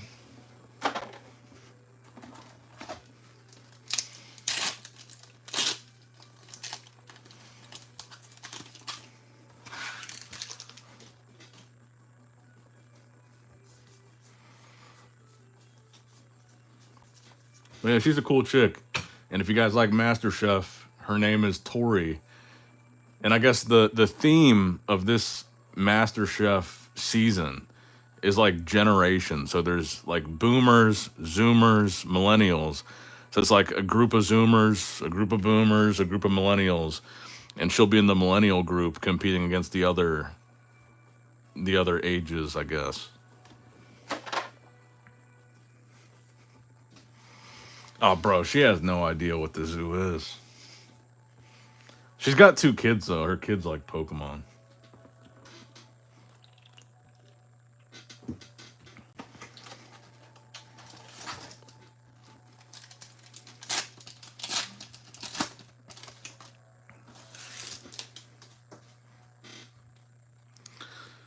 What's up, man? I'm trying to read your username. Ram Culture Den Kmal.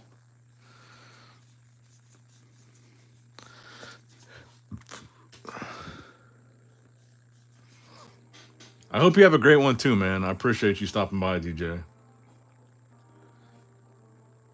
I hope to see you back on the next one, man. We're an underground cult now.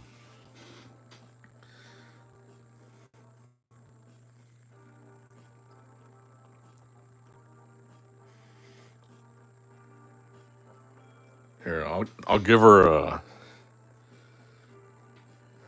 a small shout out here.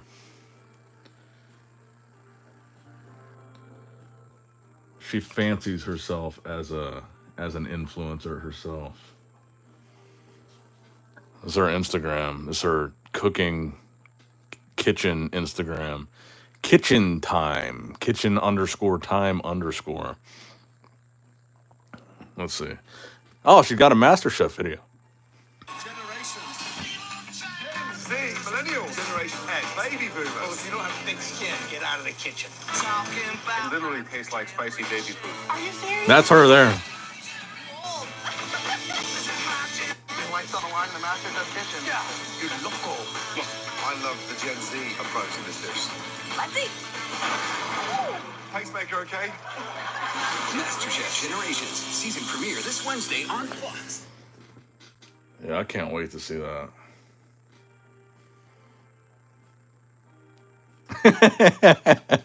Any more drinks and Nick might send a DM. No, I'm texting her right now.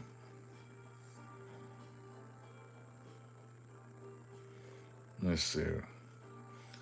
I thought she had I don't know if she's cooking in these videos or not. I guess she is. This whole concept is wild to me. When I saw this, I'm like, I gotta stop what I'm doing. I'm gonna run and get my ice cream, and we just have to see if this works because there's no way. There's no way. We're supposedly Join me in a drink, dude. Ice cream bread using self-rising flour and ice cream. Hold on. So let me grab my apron because I don't want to get my hoodie dirty. Yeah, that's my little boo.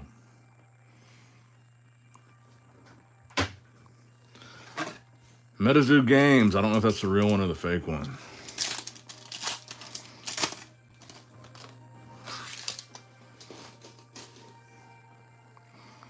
Man, I am getting buzzed. I can feel it.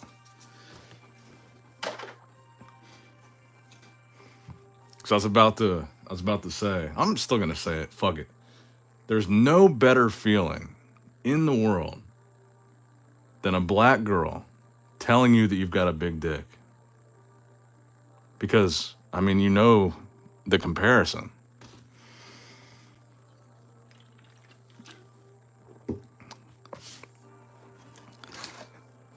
It was an honor and a privilege.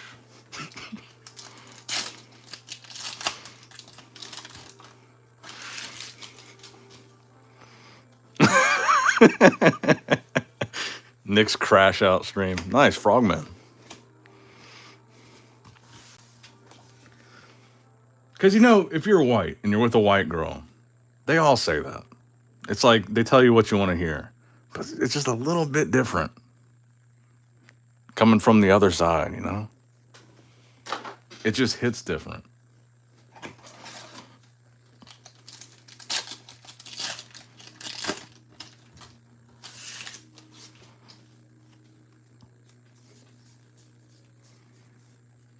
Chibi Sam Sinclair.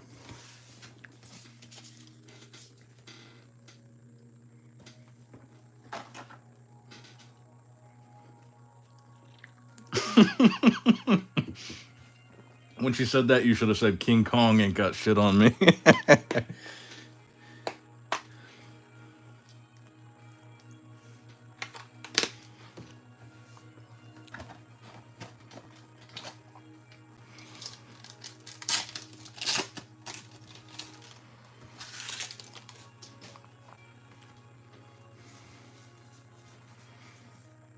Chibi Mike the chicken.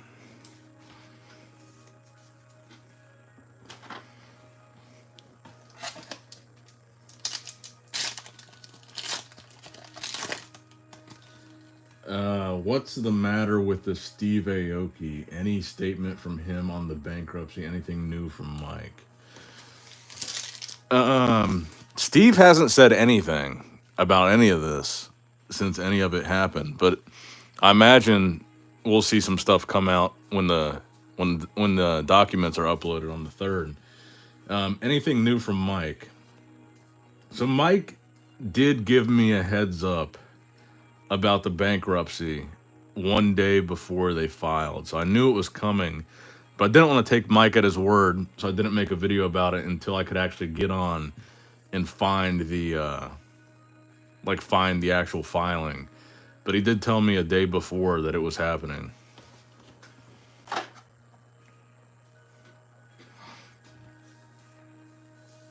That was honestly the first time I ever talked to Mike on the phone. We talked for maybe 40 minutes on the phone that day. I have mixed feelings about Mike after talking to him. I mean, I don't know. I won't say too much about it. He's just, I don't know. I feel like he did a lot of things wrong, but I feel like he's also misunderstood.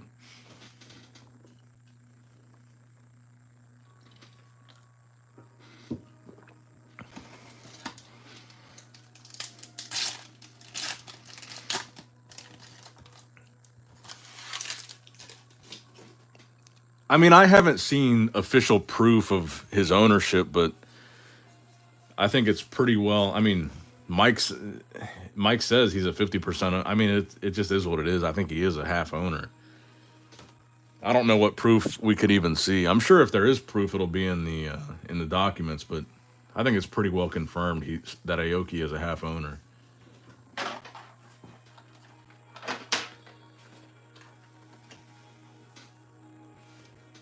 Oh, you want a wrench, DJ? I might just be drunk enough to do it. I'm just kidding. I'm not drunk, but I'll still give you a wrench. I'm just very buzzed. I'm talking about some. It's different when a black girl says you got a big dick. That's how you know it's starting to hit you. Let me see here. I got you, my guy.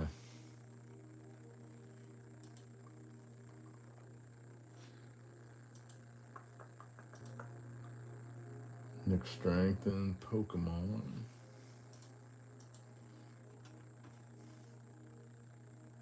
There we go.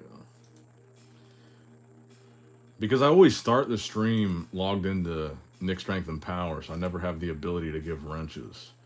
But DJ's been here for a minute. I think he's earned one. Let's see. Add a mod. Standard mod.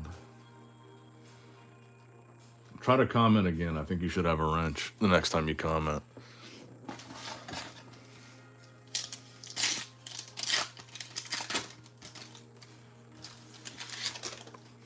Does Metazoo have enough product to pay off their debts?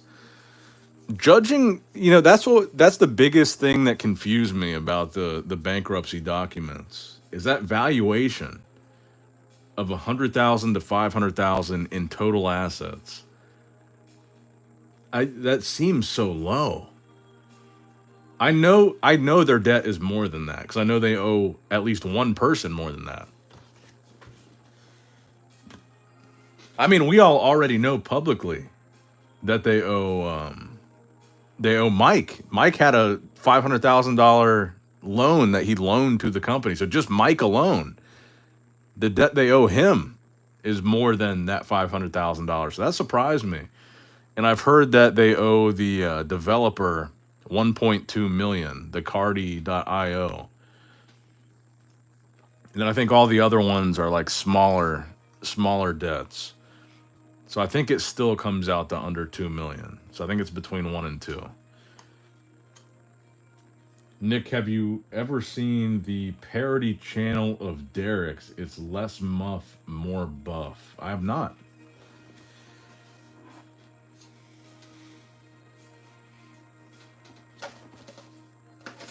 I'm not saying people owe Mike, but on paper, the company, Metazoo, does.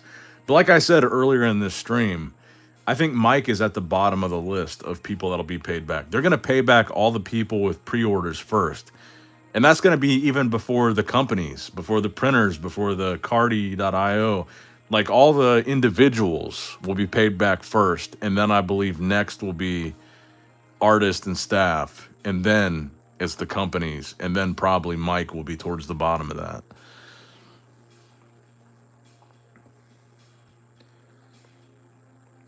But all the people that had pre-orders, all the customers that are owed money, those are going to be at the top of the list. They will be paid back before Mike is.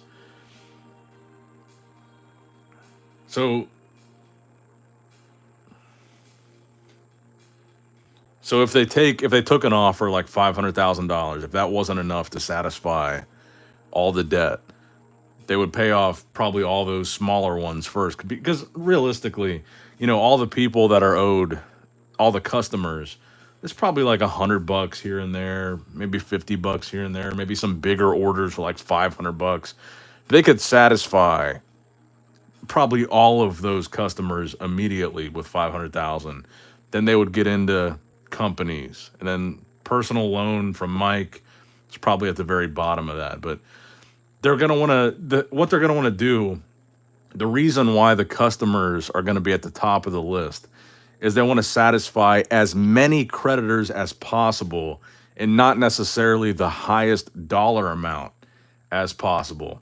So if they've got 1,000 pre-orders that were like, you know, $50 or whatever, they would be able to satisfy like 1,000 people instead of 5 companies, and that's better than 5 companies and then 1,000 people go without getting paid back. So their goal is going to be as many creditors as possible get paid back. So they're going to start with the smaller stuff, like if you ordered a booster box and didn't get it or whatever. They want to do as many as possible, not the highest dollar amount possible. They want to make as many people happy as possible.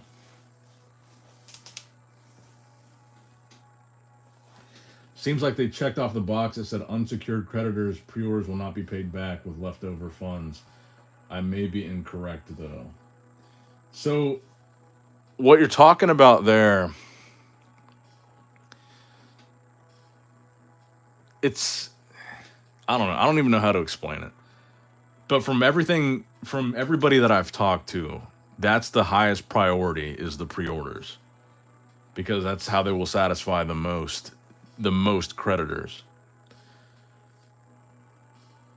Because look, if they have 1,000 total creditors and 5 of them are major companies that are owed hundreds of thousands or whatever, if they satisfy 995 and there's 5 people that don't get paid back, it looks a lot better than we just paid the 5 companies and there's 995 people that didn't get paid back. That's kind of the way they structure this, is to make as many people happy as possible, not necessarily as much money as possible.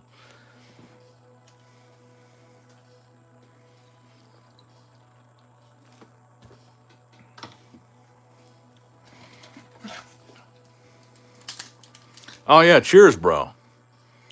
Cheers, DJ.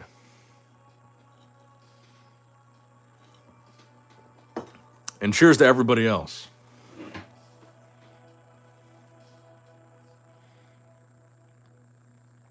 Let's see. It's about that time. I'm gonna have to DoorDash something. Holy shit, it's 2 a.m. I'm thinking IHOP. I'm gonna have to grab another Michelob. But cheers, everybody. Cheers to the death of the zoo.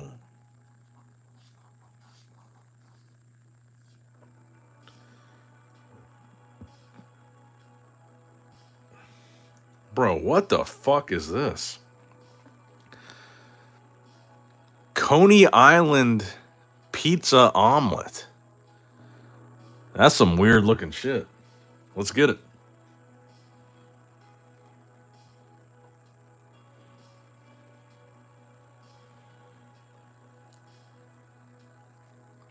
I'm glad to see so many other people are degenerates here with me tonight. No, it's a Friday night. There's every right to drink. What are we talking about? If you can't drink on a Friday night at 2 a.m, when can you drink? We deserve this. This is for us.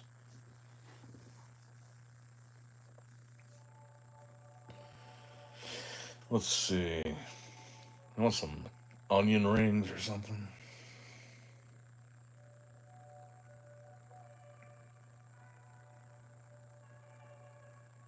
Yeah, let's get some onion rings up in this bitch, because we're gonna be streaming for a while.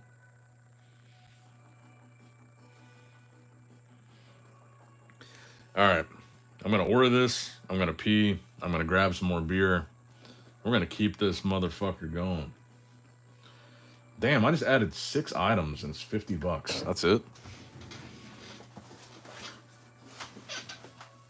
All right, 60-second intermission, guys.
Yes, sir.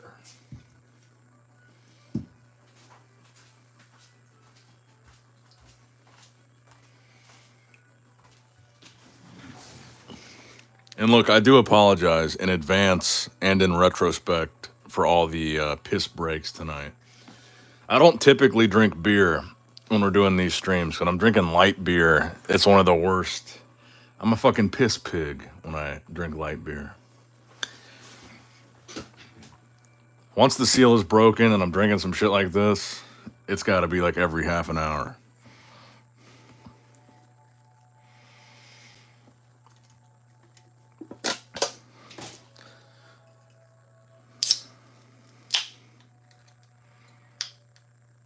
After seeing all these boxes open and no secret rare, how many would I have to buy a damn?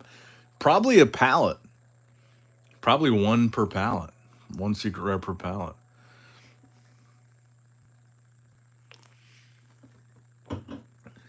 Oh, man.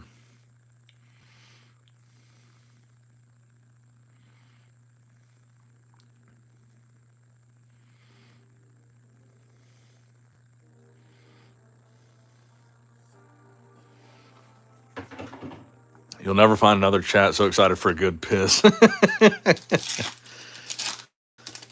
The viewers went up when the piss started. We went from 80 something to 90 something. I can't help it, man. Griddle greaser Nick, I'm a little piss pig.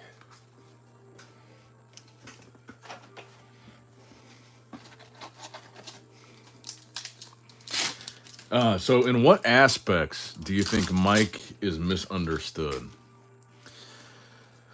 I can't speak to this too much yet. But like I said, I think throughout this process, more about Steve Aoki's involvement will be revealed. Because, I mean, look, you can blame Mike for a lot. But if it's 50-50 ownership, there should be 50-50 blame, honestly. And I think nobody really knows the extent of what Aoki could be blamed for. And I think that's what's going to come out in this bankruptcy process. Is Mike made a lot of mistakes, but he was passionate about this project. And maybe he got in over his head with a partner that was, I don't know. It's just, we'll see what comes out in the bankruptcy. I feel like there's a lot more to this story. When you have two guys that own 50-50, it's not just Mike that's at fault. While he is at fault for sure. I mean, Mike's not innocent in this. It's not just him. And I think that's the part that's misunderstood. It's like people just think Mike owns this thing and ran it to the ground. That's not exactly the case. There were points where maybe Mike was hindered by his business relationships. Maybe he couldn't make a decision, or maybe he was forced to make decisions. I mean, there's some things that weren't just him.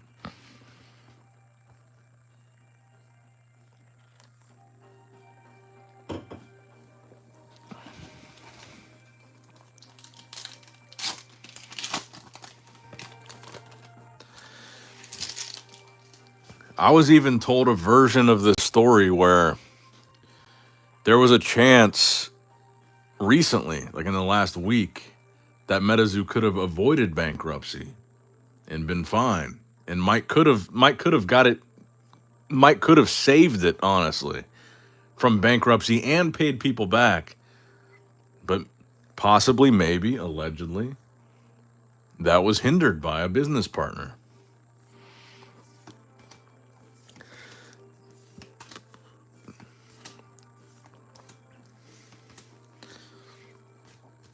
And we already saw proof of one deal that was on the table that was not turned down because of Mike. And I think it's totally possible that there were other deals on the table, even recently, that could have pulled Metazoo out of the situation that it's in, that were possibly turned down, not because of Mike.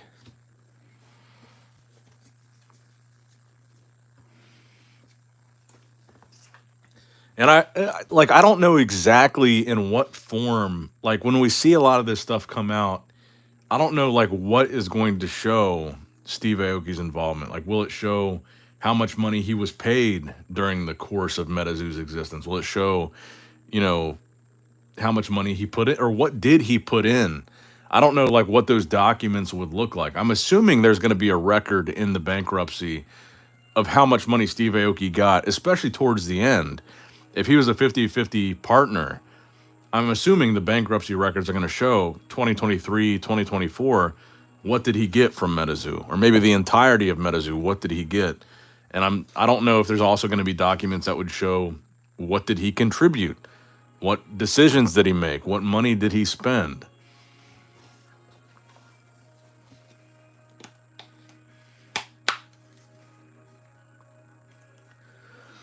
Because I think likely when it comes to Steve, because he's been so quiet and he seems to have such a large, strong legal team, I feel like a lot of the bankruptcy documents where Steve is named are just going to be numbers. It's not going to be Steve did this, Steve did that. It's going to be like, this is what he owns, this is what he was paid. Because I feel like Steve, we'll see. We'll see what happens. And that's why I'm so fascinated by this whole bankruptcy process being public, is I feel like there's so many layers to this story beneath the surface. I mean, it's so easy. I get it. I understand it, but it's so easy to say, fuck Mike, it's all his fault. He created this, he ran it into the ground. But I feel like there's so many layers beneath that that are going to come out. And by the way, Jeremiah Ford, I need to thank you. I see your $4.99 donation. It's Friday, dude. Have another beer on me. I appreciate you. I love you. You're awesome. I didn't want to skip over that. I did see that. Thank you for that, bro. I swear there's going to be a documentary made about Metazoo one day. This is such a complex story. And while I don't think Mike should avoid blame, because I do think a lot of it he could be blamed for, there's just so much more than just Mike fucked this up. I think there's just a lot more to it than that. I think it was more like Mike was handicapped by people at some points. Mike's power was stripped by people at some points. Mike was shut down. Mike was threatened. There's a lot of other things.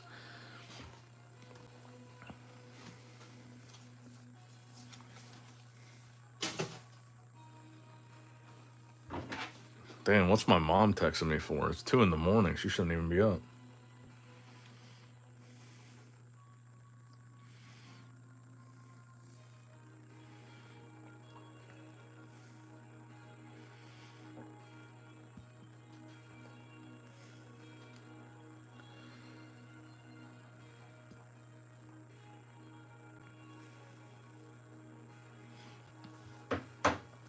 Tell your mama I said hi.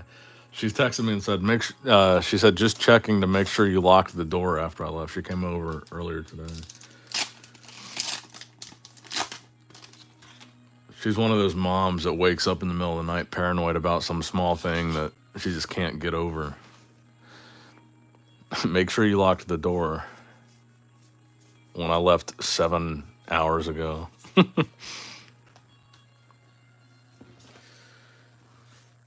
I don't know. I think Steve Aoki's dad is dead, right? His dad's not alive, is he?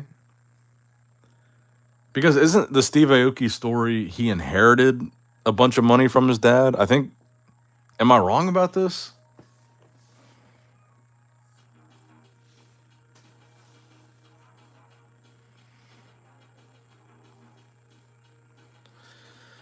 And I mean, I'm not making any accusations, I'm not making any allegations, but just think about the parallels between HeroQuest and Metazoo. Steve was deeply involved with his own card game that, I mean, is clearly a direct rival to Metazoo. He's like balls deep into HeroQuest, but he's a part owner of another very similar idea. At the exact same time that Metazoo is failing, he's pumping up this HeroQuest thing and is like cutting ties with his Metazoo affiliation. I don't think that's coincidence. It seems like, even just at face value, being an owner of Metazoo and then doing all this shit pumping up HeroQuest, just at face value, it's a conflict of interest. And just at face value, it would look like Steve would have a vested interest in Metazoo not succeeding.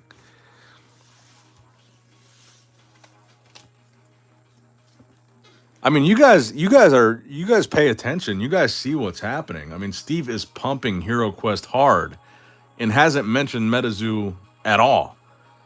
Does it seem like coincidence?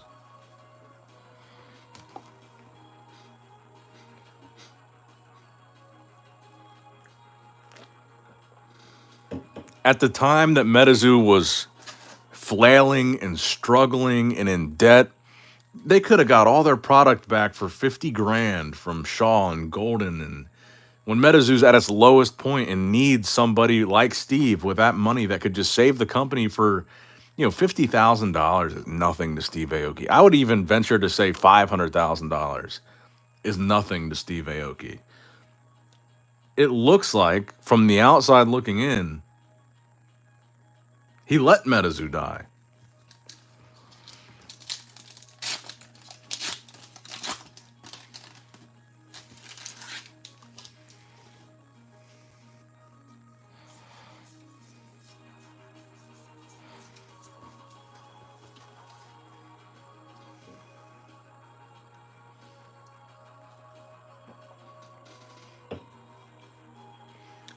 I will say I was never a fan of HeroQuest, but I think the Metazoo and HeroQuest collab, that HeroQuest 1.0 set, the CD was shit. I thought the music was trash.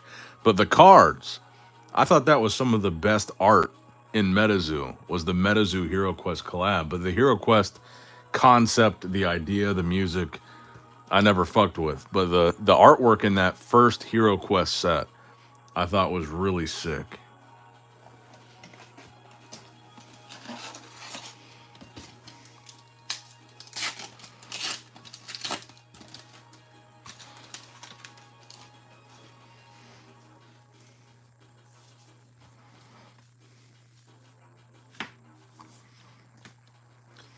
And look at the recent thing that Steve released with HeroQuest. They just released like a comic book, essentially. It was more of a book than a comic book, but they had like an artist from Marvel come in and illustrate the thing.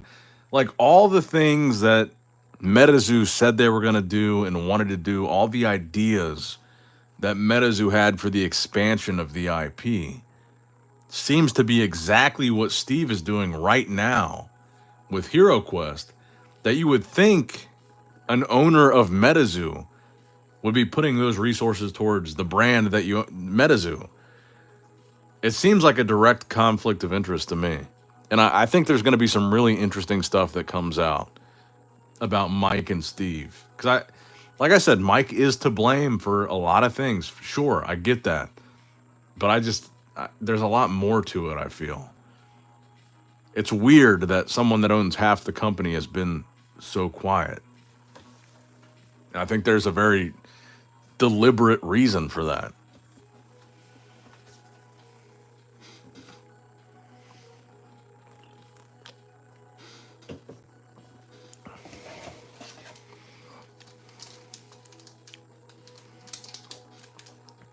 Audio, that's one of the big things we will find out in this bankruptcy process. Where the money went, if they made 50 million or whatever they made, where that money went will be in these documents. That's for sure.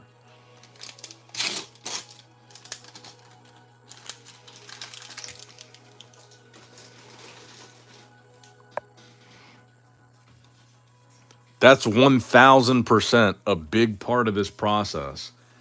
That bankruptcy process is going to be, okay, show us your books. How much did you make and where did that money go? Why do you owe these people money? And those documents will be on that publicly available table 100%.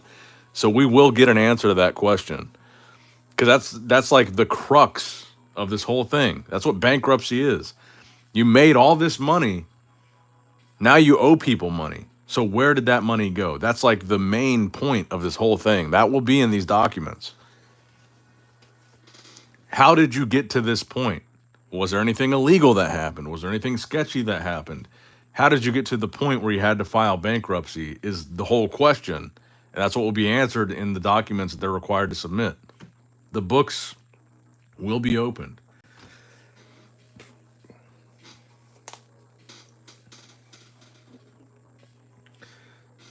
Mike spent it on blow up dolls, says Tom Cowles.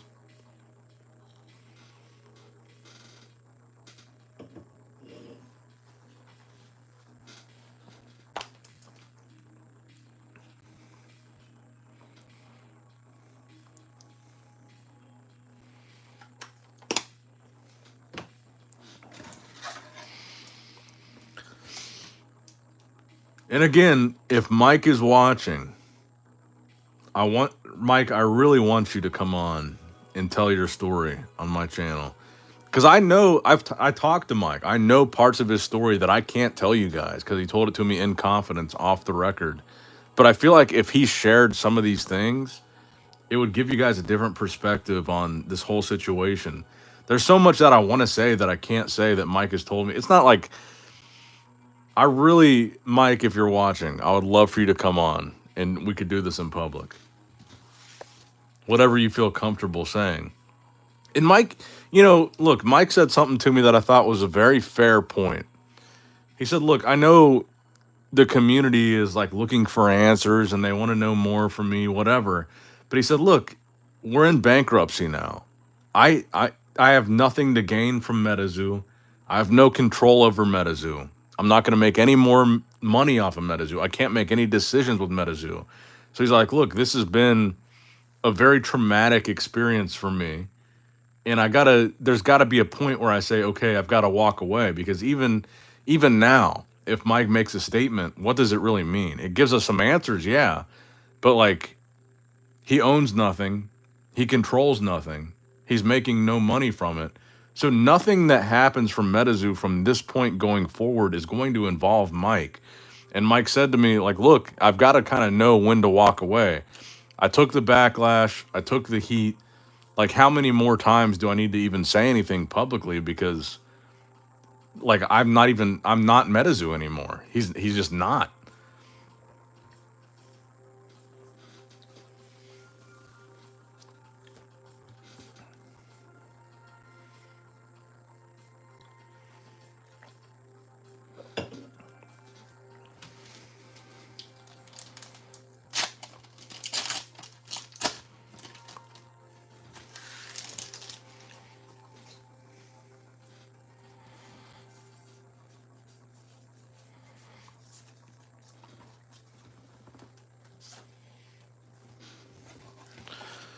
But I think there are things that if he shared with you guys, it would give you a very different perspective. And I wish I could tell you some of the stuff, because it's like stuff that people dunk on him for, people meme on him for, but stuff that he's like corrected.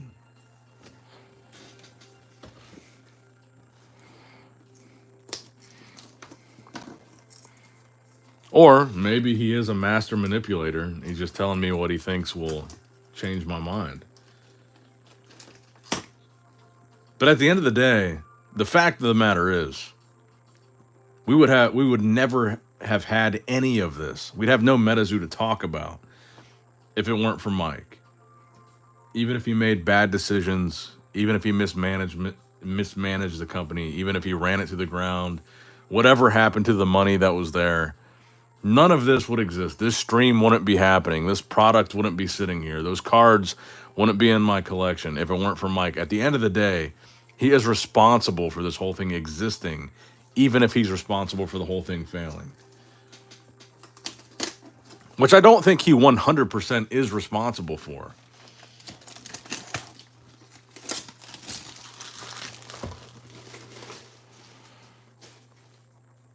Oh, nice, bro. You and your wife are throwing on your Mothman onesies. Nice. Love to see it.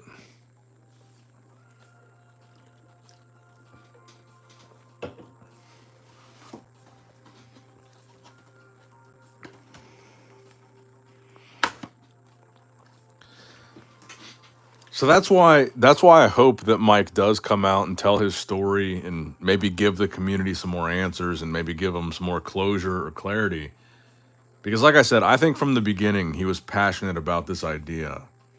And no matter what happened with the brand, I think we can all agree the idea was really good. And the delivery of the idea at first was really good. That's why it took off. I think the initial concept of Metazoo, the initial cards, the initial collabs, the constant feeding of the community, new product, new collabs, new drops, new, limited edition stuff. Initially, it was really good. And that was Mike's like brainchild. That was something that he came up with. And I think there is some credit that we got to give to him that like, look, he was on to something. It may have went south, maybe some bad things happened, but initially it was a really fucking good idea. I mean, I think we can agree on that.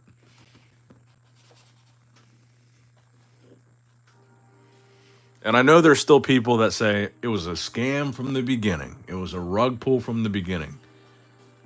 I really genuinely don't believe that.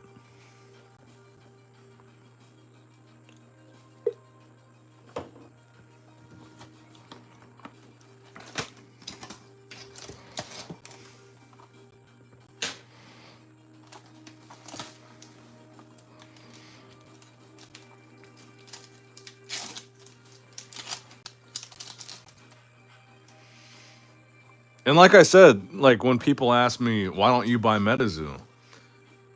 I think that's a really fair thing to say. You could buy it, you could start it, you could buy it with the best intentions. You could think, man, this is a great idea. I'm going to do the best I can to make this big. And you could make mistakes and still fail. That's why I wouldn't buy it. I could have the best intentions. I could love the community. I would want the best for the community. But I could still fuck up and I could still fail. And I think that little bit of grace we should give to Mike is like, he thought this was a great idea. He tried it. He pulled the trigger. Initially succeeded. Initially did very well. Delivered. And it just fell apart. And I think that could happen to anybody.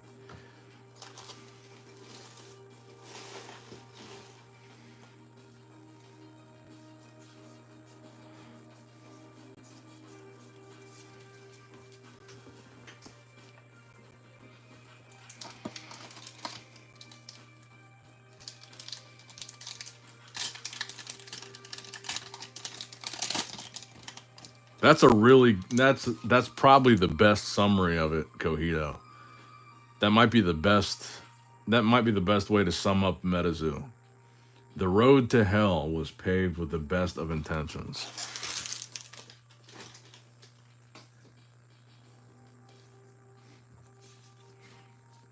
Because like I said, I would hate Mike too.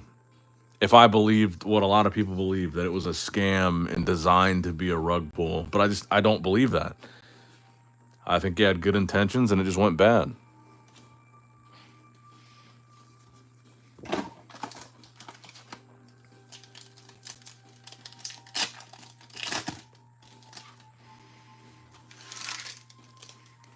And I do believe, when they're talking about $50 million or whatever, I do believe there was massive amounts of money in the beginning. And I think that is one of the things that can make something like this go south. When you start seeing money like that come in, you get comfortable, you get cocky, you're willing to take bigger risks. I feel like when you're talking about that much money going from 0 to 100 that quickly, tens of millions of dollars in revenue, that's where it's like a make or break moment where things could go south. Like, yeah, it's a lot of money. It's like, how could you lose that much money? When you got that kind of money coming in, I feel like your ego grows. You get riskier, you get cockier, you make more impulsive decisions because you feel like you've got that buffer of these millions of dollars. And I feel like that's exactly how you could end up in a situation like Metazoo ended up being in. I feel like when you got that kind of money involved, that's where these type of things happen. I think, I saw someone else say this too.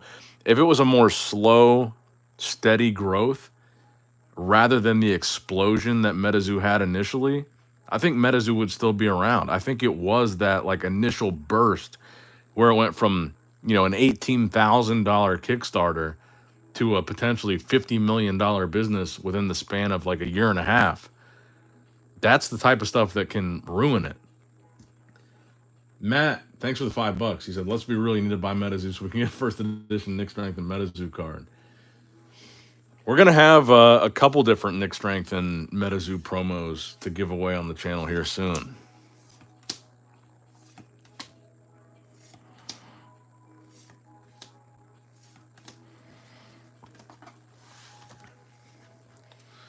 But I appreciate the $5, Matt.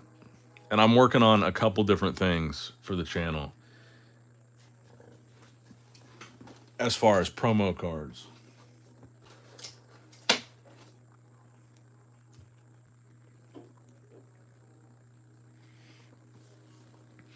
Well, that's exactly what I'm talking about. Smoking Dem Grits, the 100K print run. I feel like when you see that kind of money coming in, when you see that kind of demand, I feel like that goes to your head. That grows your ego. It makes you risky. It makes you impulsive. And it's like, oh, this demand is insane. I've got a gold mine. I'm sitting on a gold mine. I'm sitting on a genius idea. And if people want it this bad now, let's make way more of it. Let's make a shitload of it. And that was obviously a bad decision. But you could see a scenario where that money is coming in, crazy money. People are eating up every collab, every drop, everything is selling out. The secondary market's going crazy. People can't get enough. Of course, you could see a scenario where it's like, well, let's 10x our production. Let's make 100,000 of them because the demand is crazy. People love this. It's a genius idea. I mean, it makes sense how it got to this point. It was like an overestimation of how big Metazoo was. Because let's be real, those early days of Metazoo, the demand was ravenous. It might have been a small community, but the demand was ravenous. They were crashing Topps website. They were crashing Target website. Like any Metazoo drop, they were crashing the site. It was selling out in seconds. They just could not make enough to satisfy the demand. I mean, the realistic version of the story is the initial demand for Metazoo was insane. And they probably saw that money coming in. They saw that demand and said, let's meet that demand and exceed that demand and make way too much shit.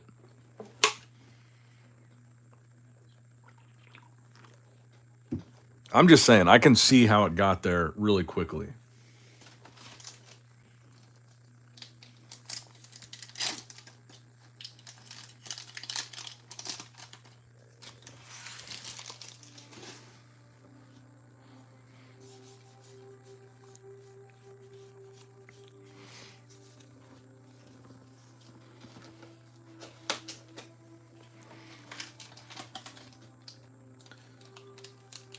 But I mean, we got to be honest about it. Like that first year and a half, up until Wilderness and even a little bit into Wilderness, the demand was crazy.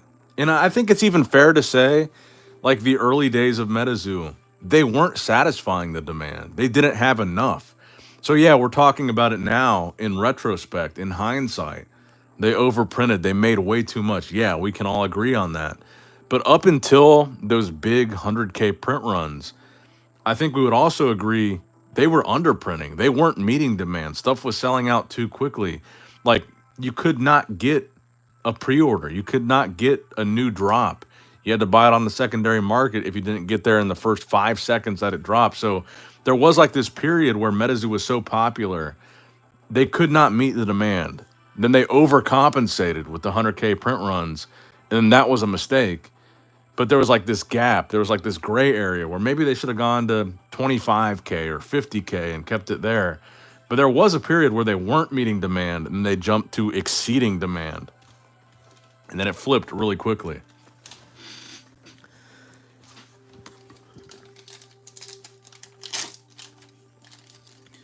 Even some of the stuff that I thought was like dumb, small shit, like the pin club drops, they would sell out like lightning.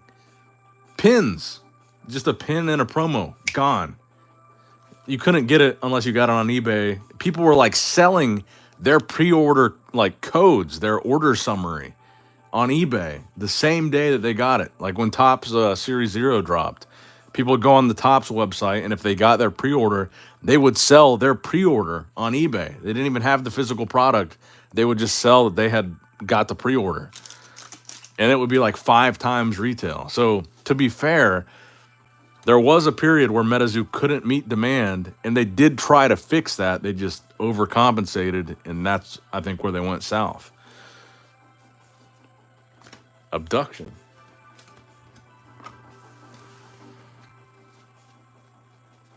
Oh yeah, M2P2 was a train wreck.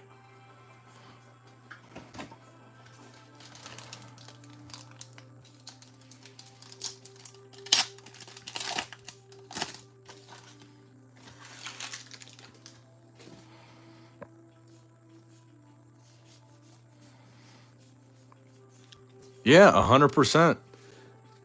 And they were what, $20 retail? The Top Series 0 boxes for over 120, or for over 120 on eBay. I remember that. Yeah, like the same day. I remember seeing 150. They're like $20 on the Topps website. They sold out right away. And the same day on eBay, it was like 120, 150 to buy somebody else's pre-ordered box. It was like insane. The demand was crazy. They were underserving by like 80%. Like they were only able to fulfill like that by that margin. A $20 product the same day being listed and sold for 150. That means they're only satisfying like 20% of the demand, and then they ramped it up too much. Oh yeah, that M2P2 God box was still one of my favorite openings I've ever done. That was pretty cool. And that was one of the boxes that I bought when they discounted them like significantly.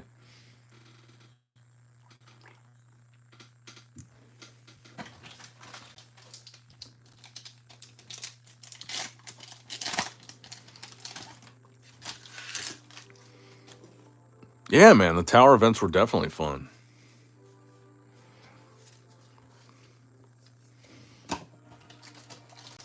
Yeah, 100%, bro. Not many things get marked up 600%, and very, very fucking few things. Like, bro, you would be lucky to invest in a stock or a crypto that went up 600% over the course of years. You're talking about same day. $20, you flip that to 150. Same day. I mean, those early Metazoo days were insane.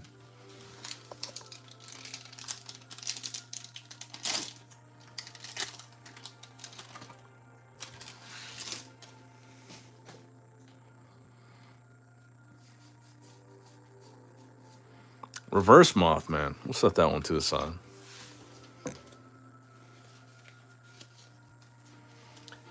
UFO was fun set of cards. But yeah, that set messed it all up, yeah. Because UFO was the same time where they implemented their their like strict MSRP limits on the partners.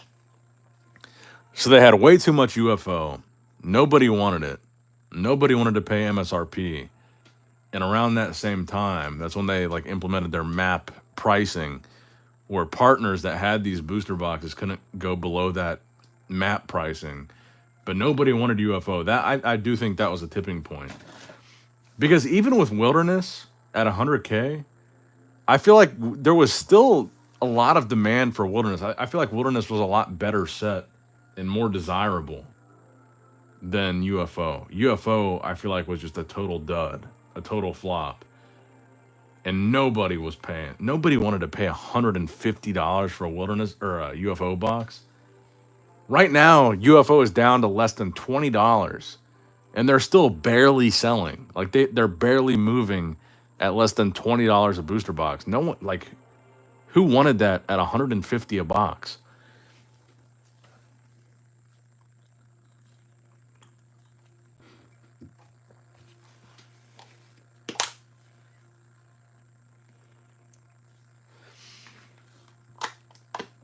I mean, that's cool, Cojito, that you pulled a serialized, but I gotta be honest. I think that's where they started really fucking up.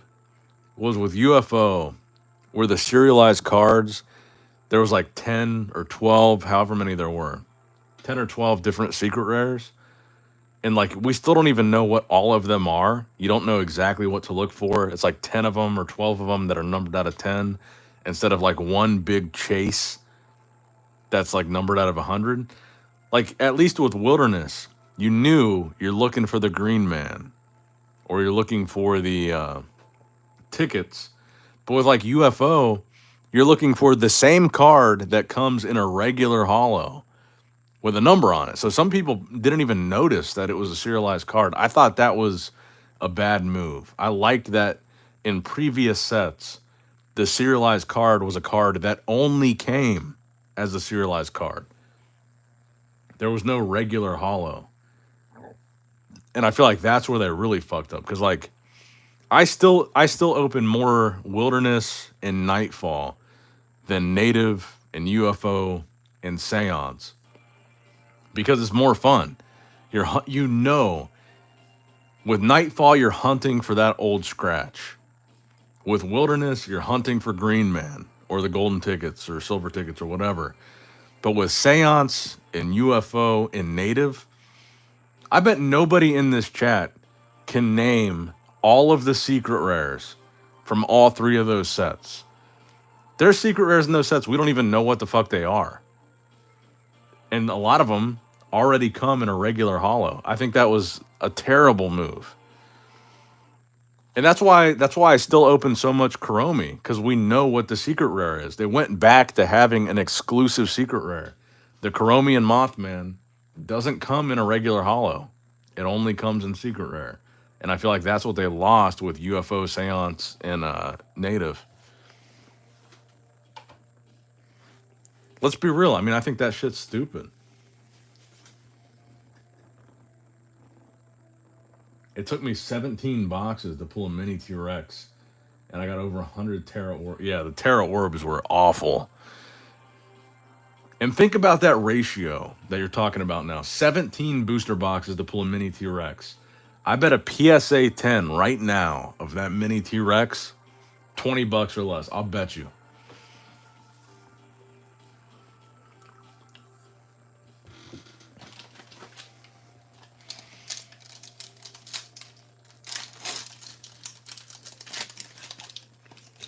Those orbs were lazy as fuck.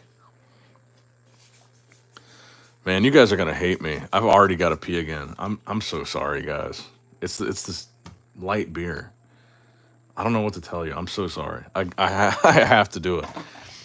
I have to. I'm sorry. I'll be right back.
I apologize, guys. But look, if you guys will bear with me when I take these frequent pee breaks, I'll keep going with you guys all night until we finish these boxes. Right now, we're what? We're 2.5 hours in. We've only finished 2 boxes. We still got this box and then 2 more boxes to go. I'll keep going at this pace if you guys allow me some grace with these piss breaks. I really do love you guys, man. You guys are fucking awesome. Did you ever play the game / watch any gameplay? I never played the game, but I did watch 2 of the towers. Like I sat in the audience and watched for a good portion of a lot of those 2 towers that I watched. The Dark Tower and the Water Tower.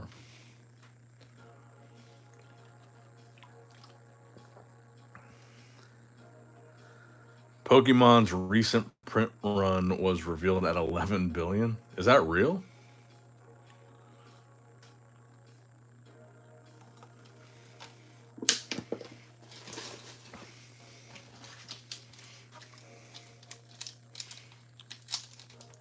Yeah, I love you, Speed Robo. You're a good dude.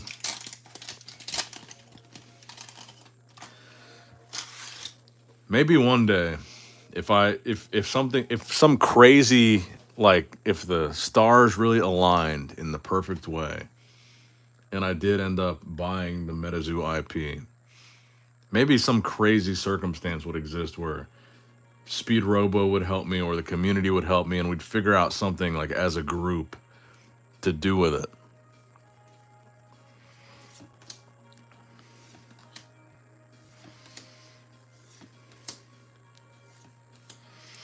Hammond Cheddar says, I ran the live stream productions for the Towers and the Casters Cup and some other comps between, and it was definitely something I'm grateful for. It was a great project for me. Awesome, bro.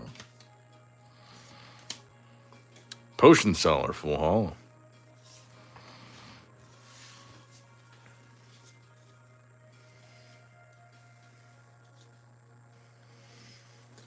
We'll see what happens, man. I would even...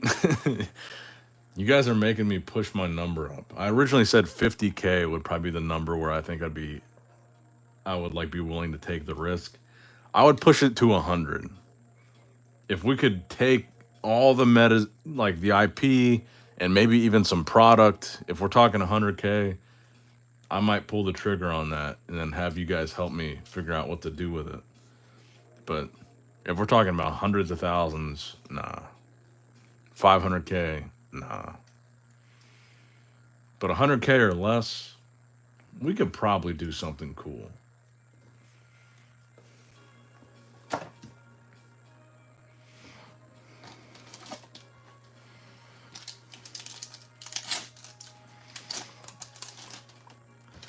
But my other thing too, like I said, while I'm worried about, I could also run it into the ground. The other thing too is I do have another channel that's like my main job, and that's where I'm making all my money. And I wouldn't be able to take too much time. I would have to have like a team to help me with it because I don't have that much time. As much as it might seem like I do, because I do these streams until the middle of the night. But during the day, I'm working on my actual job. And I wouldn't be able to go, I couldn't go 100% into it. So I would need like a good team.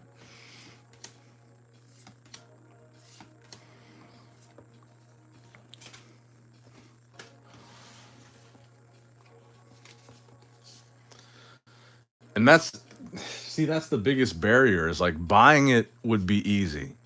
If it was $100,000, fine, easy. I'll buy the IP and the product for $100,000. It's like the hiring of people.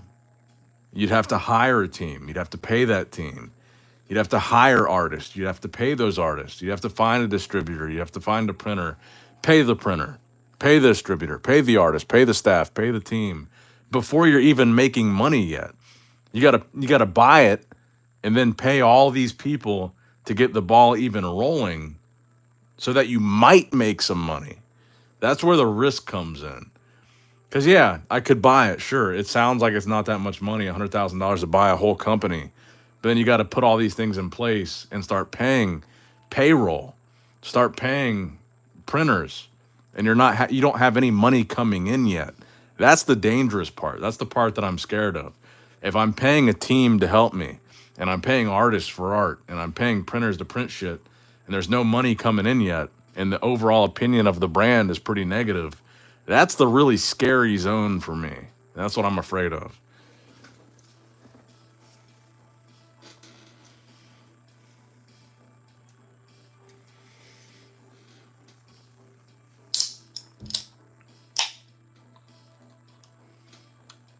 Yeah, you're probably right on the money there.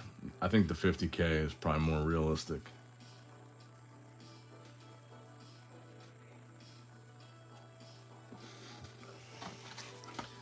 I think that $100,000, if I bought everything for 50K, then I had another 50K to hire people, get the ball rolling. That's more realistic. But if I bought the IP for 100,000, then I'm going beyond 100K from just like my personal savings to try to make money. I feel like that's starting to push it a little bit.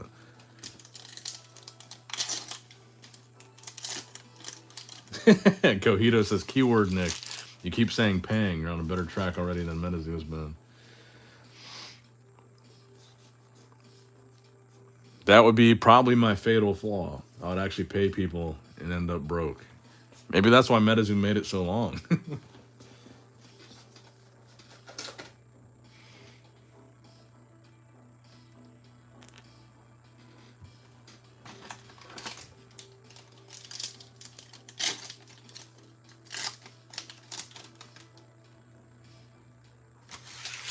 And then plus, I would have to get a warehouse. If we started to scale the business, I would also have to get a warehouse to store it.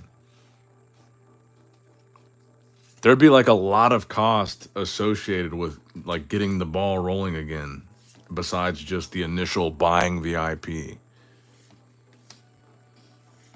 You guys are making me like the idea more, but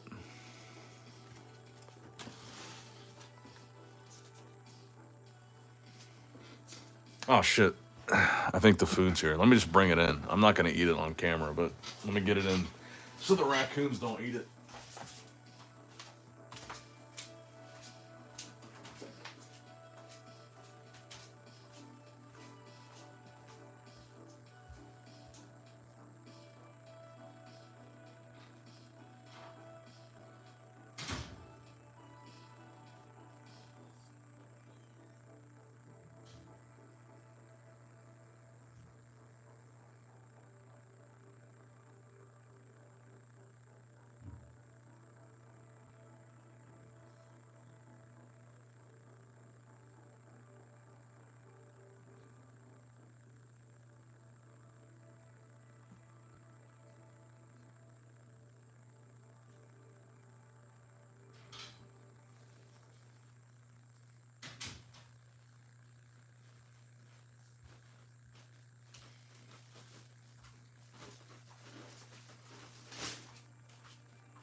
All right. The food is in. One thing I was looking at is I actually did look into this. I've got two American Express cards, and they emailed me a while ago saying, "Oh, like one of those typical emails. You qualify for a personal business loan. Why don't you fill out this form and see what you qualify for?" So I filled it out when this Metazoo thing was going down, just to see if like what kind of loan I could get.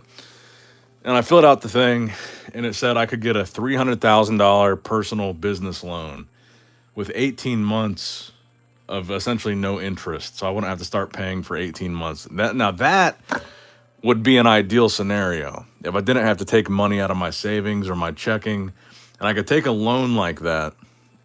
Although there's still a lot of risk. But then 18 months of not having to pay any interest, that would give me some time to like get the ball rolling, but we'll see. That I'll have to check. What's the rate after that 18 months? Probably not good.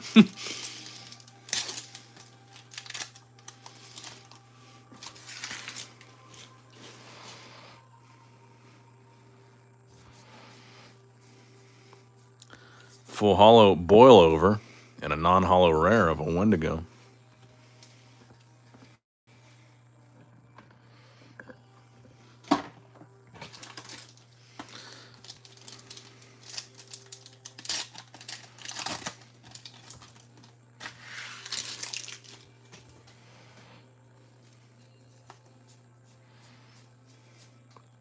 Headless Coal Mine. We're getting some good full hollows for this early crack of the box.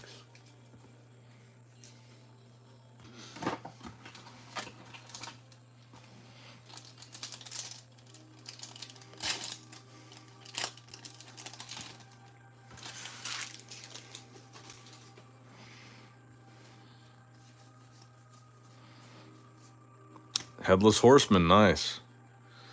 If there's no print lines on this, I probably need to grade a couple more Headless Horsemen because I don't have one right now.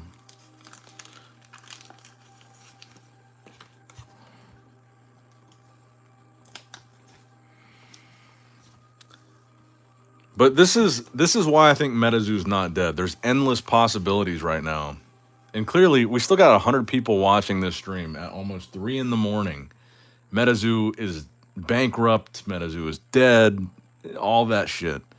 But there's all these people that still love it. And this is a really exciting time right now because a Metazoo fan could buy Metazoo right now. Realistically, there's a lot more people with more money than I've got. Argos has way more money than me. There's people that have bought some of my grails from my collection that have way more money than me. There's people that I see on Instagram that collect sample cards and they've got hundreds of PSA 10 sample Metazoo cards, way more money than me. So we're at a point right now where there's a lot of people in the Metazoo community that are just fans that could probably easily buy Metazoo. And we're also at a point right now where I feel like a lot of us have an opportunity to maybe get a lot of Metazoo product for pennies on the dollar. So even if Metazoo doesn't continue, it's still an exciting time where you might be able to get a pallet. I mean, imagine how fucking cool that would be, guys. I know $500 is a lot of money still. But if for $500, imagine how fucking cool that would be if you could get 500 booster boxes for $500. I know a lot of you guys have spent $500 on Metazoo on one order for sure. For sure, you guys have placed an order of some Metazoo product and spent $500 in one order for sure. Imagine getting 500 booster boxes. I think that's totally realistic.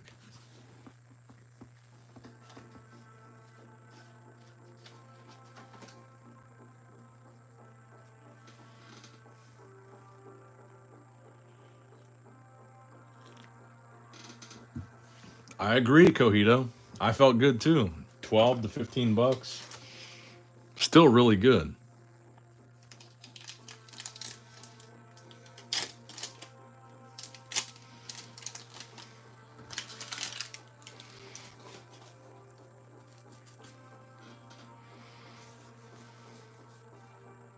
Oh, there we go. Entered cold. I feel like this might be a good booster box.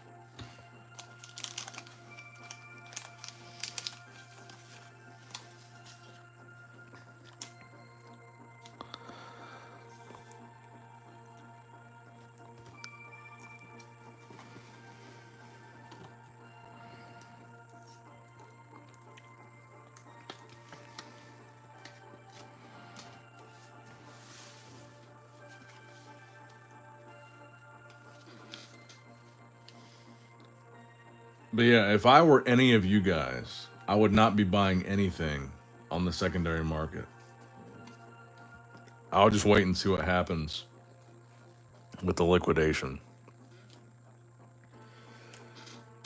Because that's the big negative. That's the big like downward pressure that would come with this.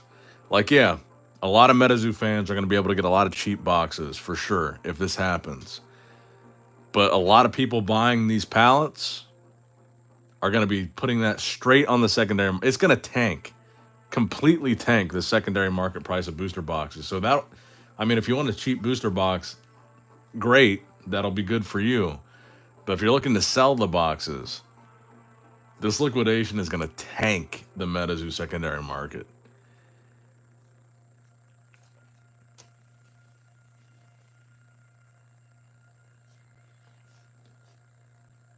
Yeah, it's definitely already tanked. But I think if this happens, I think you're talking about immediately. Almost every booster box will be $5 on the secondary market. If people are getting them for $1, even on the high end, let's say $2, $2 a booster box for a pallet is $1,000 a pallet. I think that's like their best case scenario. If they're liquidating 500 plus pallets, if they're getting 1,000 a pallet, that's like their best case scenario. Like that's probably as good as they're gonna do. It's $2 a booster box. I think almost immediately after that sale, the secondary market is going to be $5 booster boxes galore.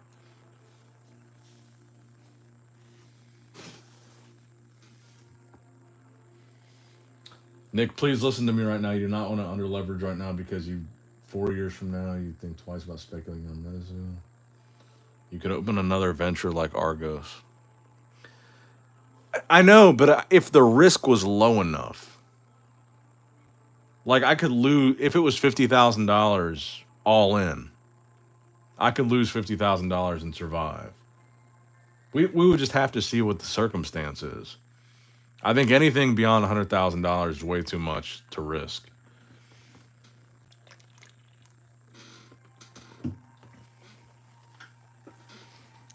But if I bought Metazoo for $50,000 and it failed, that's a nice little tax write-off.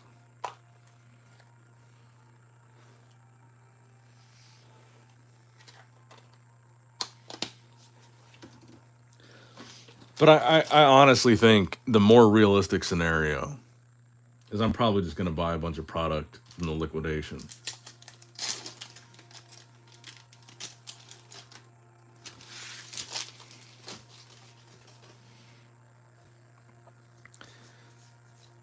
You'll go in with me 50K? I think that would probably be the best scenario is if it got down to like 50K and me and four other people put in like 10K.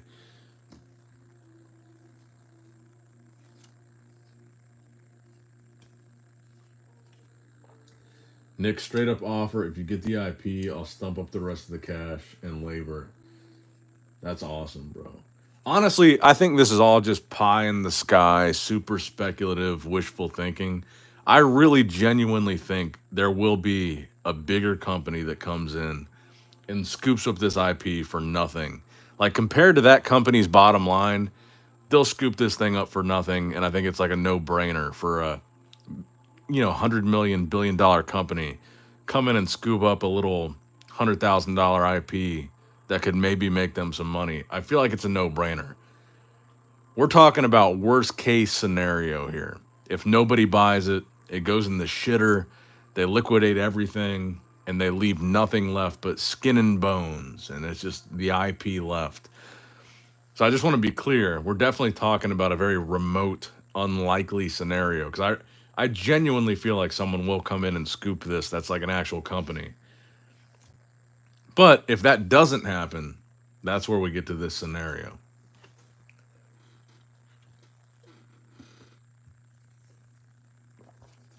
What's the word with Nom Nom? I ordered 5 booster boxes from the Nom Nom Kickstarter. They haven't shipped. I think the delivery is like July. But they haven't shipped yet, so I've never opened any. I don't really have an opinion. I bought some just like for FOMO.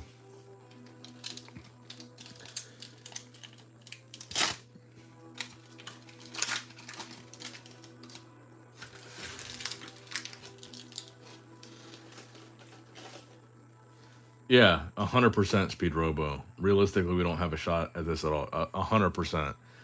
But in this unique, slim chance scenario, it could happen. I mean, it's possible it could happen.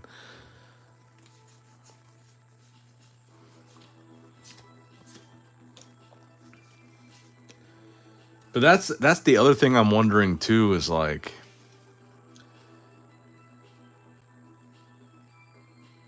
oh, Cojito asked about the Revive boards.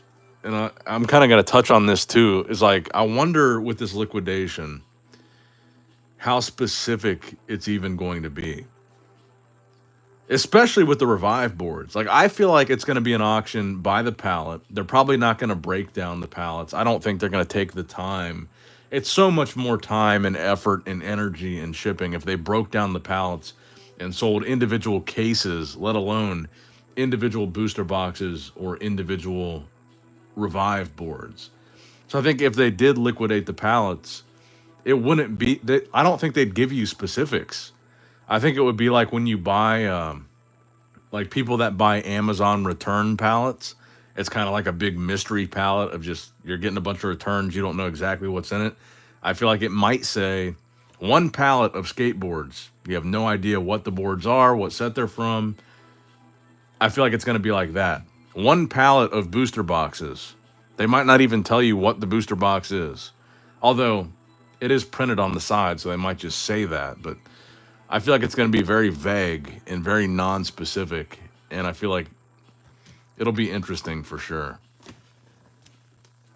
But the skateboards especially, it's probably going to be like one pallet of skateboards. What are you willing to pay? No specifics.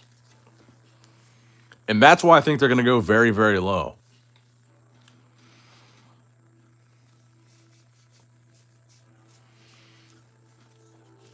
Because there's absolutely no way with these skateboards. Like I said, we're talking about 70 pallets.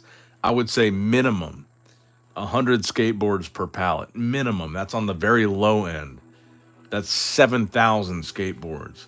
There's no chance that in these listings they're going to say, in this pallet, you're going to get 25 Mothman, 25 Hodag, 25 Piazza. There's no way there's a breakdown of what the boards in the pallet are. So I think you're going to be kind of shooting blind. And that's why I think they're going to go extremely cheap. The booster boxes, maybe they'll say this is a pallet of UFO or this is a pallet of Wilderness because it's going to be printed on the side of every case. They're going to know what is on that pallet. But the skateboards, I feel like that's going to be like a crapshoot. Because the skateboards, even on the outside, if you look at the box that the skateboard comes in, it doesn't say what board is inside it, or even if it's Cryptid Nation or Nightfall or Wilderness. Well, I don't know about like Wilderness, Seance, and UFO, but like there's no distinction on the skateboard box between Cryptid Nation and Nightfall. So you might not even know what set the boards are even coming from. So you could buy a pallet of UFO for all you know, thinking it's a pallet of Cryptid Nation. So I think the prices will be really low. Because there's no way they're going to take the time to crack into these and like individually break it down.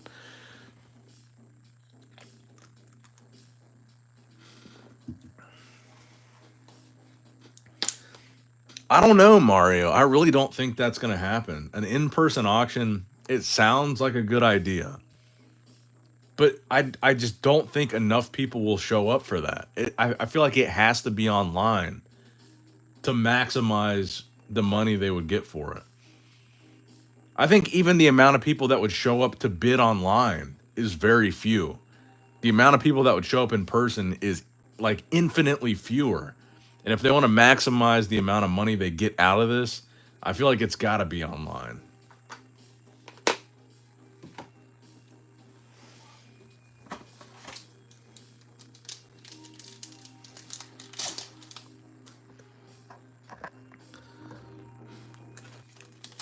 I mean, it's going to be inconvenient. You're going to probably have to pay a crazy freight shipping fee for the pallet. But I feel like it's definitely going to be online. In person would be easier, yes, as far as like logistics. But they're not going to reach nearly as many people. They're going to assume people are willing to eat the shipping cost.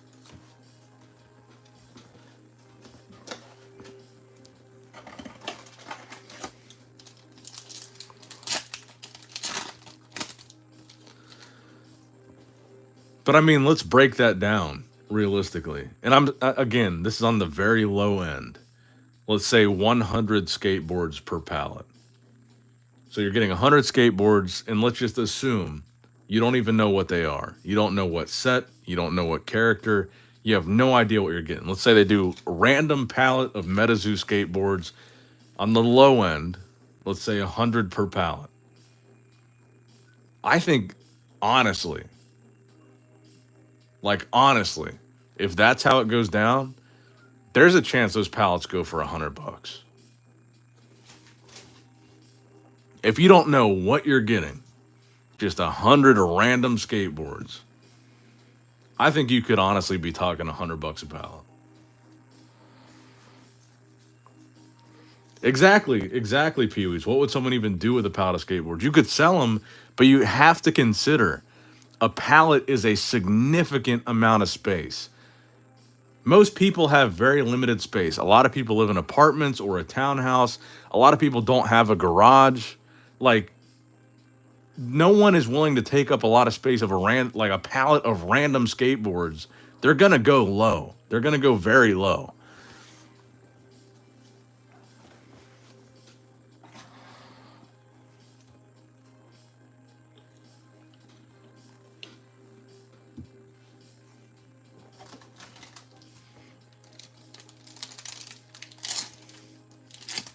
Yeah, if somebody here does know, that would be helpful. Smoking them grits, so someone here knows, can you just tell how many total boards per pallet?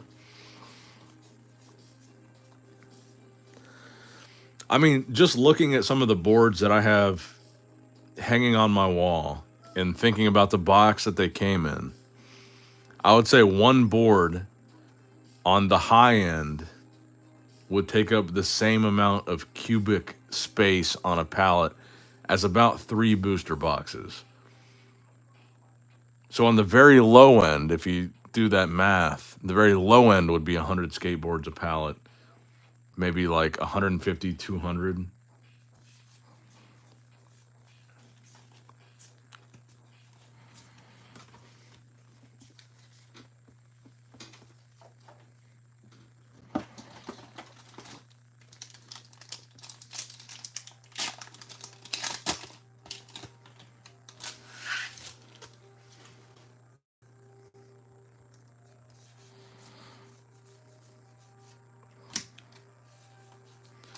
Favorite all-time Metazoo card? That's always such a tough question, man. I don't know.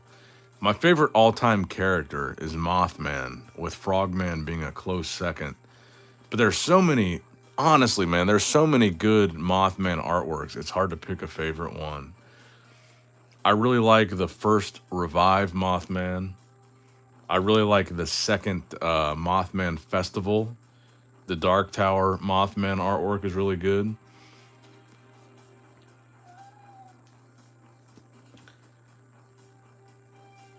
That's exactly what I think too, Blitzen. The shipping will probably be more than the pallet, and that will also contribute to, I think, low bids. Is people in the back of their mind thinking, oh, it's going to be $250 to ship this pallet.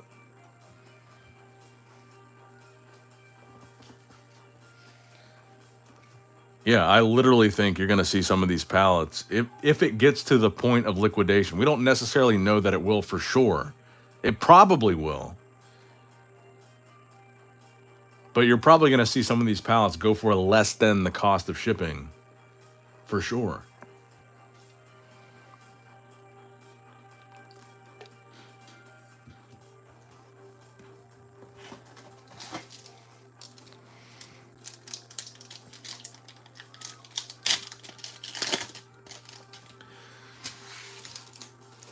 Like you guys really have to conceptualize and like understand the idea of the 550 pallets of just booster boxes. That's not anything else. And this is just at Golden. There's other product elsewhere. This is just Golden, 550 pallets of just booster boxes. Even if you have all the money in the world, that amount of space is an amount of space that not a lot of people have. So even if you've got millions of dollars, you might just want 1 or 2 pallets because that's all you can like comfortably store. So even if you could buy every pallet that's listed, you don't have space for it. Maybe you don't want to rent a warehouse or whatever. And I feel like this is going to be a scenario where there has to be, because of the space limitation, it's going to have to be something where there's got to be multiple buyers. Like this is going to be something where, like the point that I'm trying to make is if there's one rich guy that wants to come in and just buy everything. Most likely they can't because they don't have the space for it. So this is going to be a scenario where there's going to be multiple buyers for these pallets, like lots of different buyers because the space is so precious.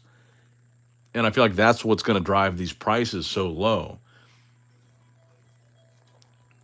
Because even if you got $10 million in New York, you live in New York, you're not buying a fucking warehouse in New York to store these pallets.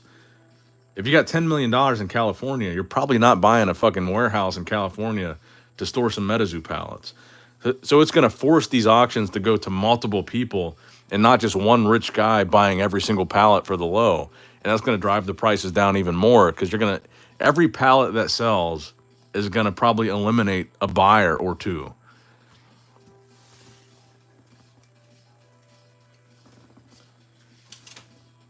So I'd say once 100 pallets sell, you're probably going to be out 100 buyers that don't have room for any more pallets. Then by the time you're down to 500, once 500 pallets have sold, there's probably going to be very few people at the very end of that still have space to store a pallet.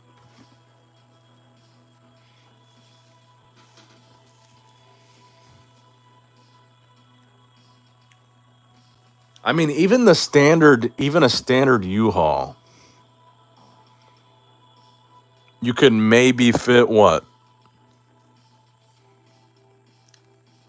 6, would you say 6 pallets maybe?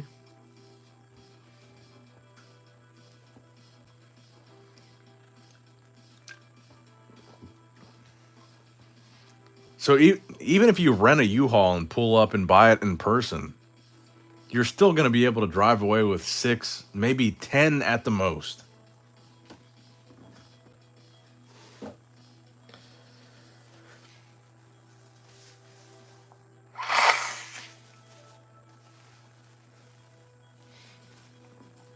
And all this stuff that we're talking about, this is exactly why the scenario of a company coming in and saying, look, I'll just give you $500,000, pay the people back with that. I'll buy the company, all the product for 500 grand, and you can just pay people back with that 500K. To the trustee, that's so much easier than having to auction off and ship all this shit. And they're not even guaranteed to make 500K because it could go so low.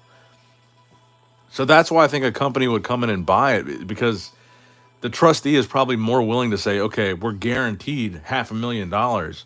We'll take that instead of the risk of trying to sell all this product. It's quicker, it's easier, it's guaranteed, less risk.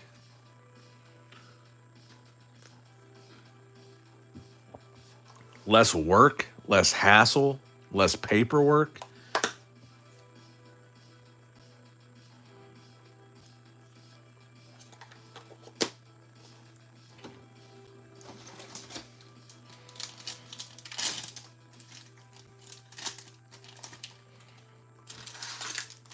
And think of all the logistics too. I mean, when they're liquidating this stuff, yeah, it's going to be expensive to ship the pallets, but they're the ones that are going to have to organize the shipping of pallets that are coming to you in semi-trucks. They're going to be moved by forklifts. Like, it's a lot of logistics. First of all, just auctioning it, and you're not guaranteed to get any amount of money for these pallets. And then they've got to organize the shipping of it to the people that are buying. It's like a lot of work. That 500K is looking pretty sweet.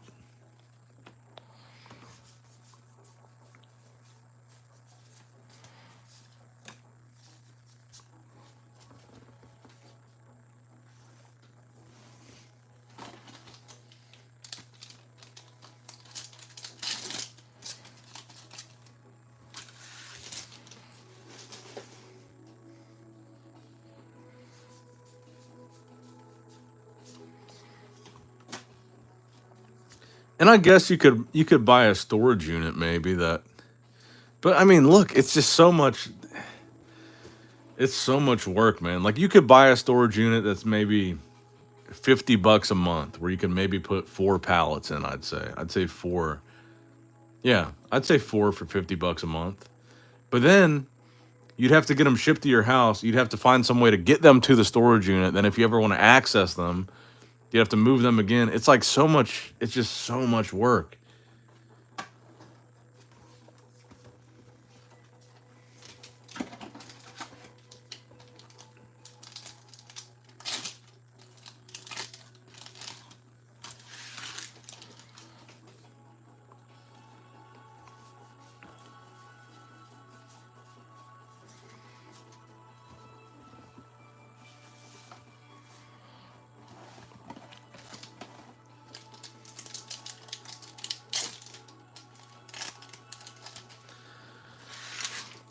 It'll definitely be interesting to watch though, because like I said, I think that limiting factor of space is the most important thing to watch, because I feel like the number of people right now that are willing to spend hundreds, let alone thousands of dollars on Metazoo, the number of people that are left that are willing to spend that, I think is very small. Like honestly, very small.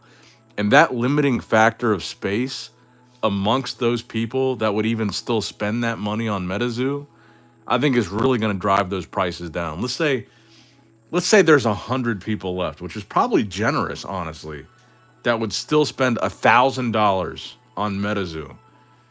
So let's say 100 people paid $1,000 a pallet, bought 100 pallets. There's still 400 pallets left. Like I think these prices are going to get crazy low. And I would say the average person doesn't even have the space to store one pallet. A pallet is big, dude.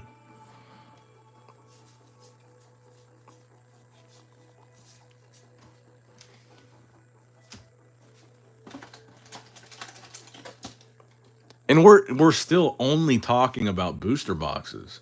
It was 500 plus pallets of just booster boxes.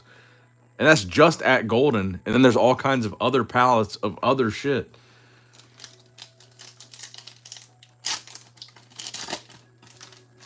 Damn, is it 3 a.m.? Damn, it is. There we go, baby.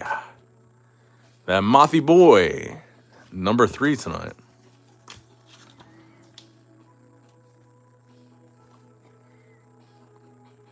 I don't see a print line.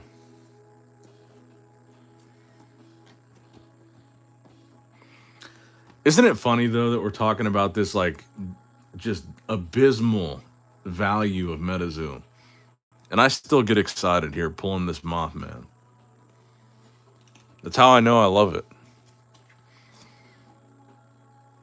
We're talking about numbers of $1 a booster box, and I'm pulling one card from one booster box, and I'm still excited about it.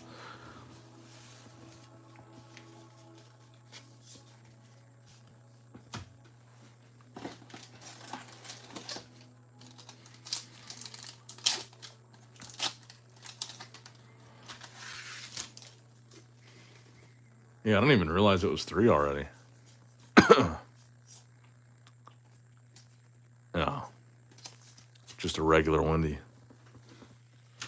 What do you guys live in California? A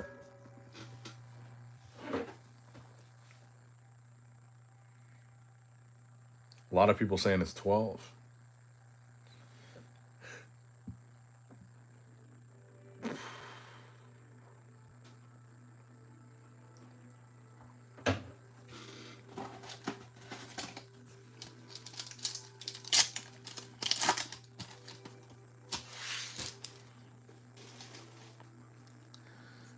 I opened a CN2 box last week and got excited about a CN2 Hall Loveland Frogman. Says Balloon Fight.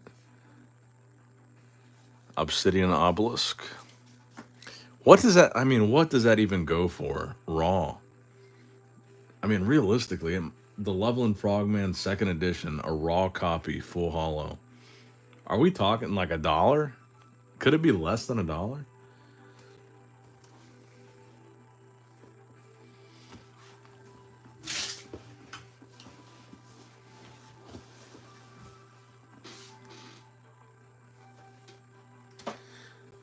Oh, such a good question, Soccer. So what are we thinking a pallet of UFO would sell for? That's why this is, I feel like this is going to be so fun If it goes to liquidation, it's going to be so interesting and so fun. Like, we're talking about the space of storing a pallet. And you talk about one of the most worthless sets. Is that space in your house or in your garage worth 500 boxes of UFO? They might have to give that shit away. Honestly, I wouldn't buy a pallet of UFO for $100 just for the space alone. I wouldn't want that much space of my house taken up by that many boxes of UFO. Almost even if they gave it to me for free.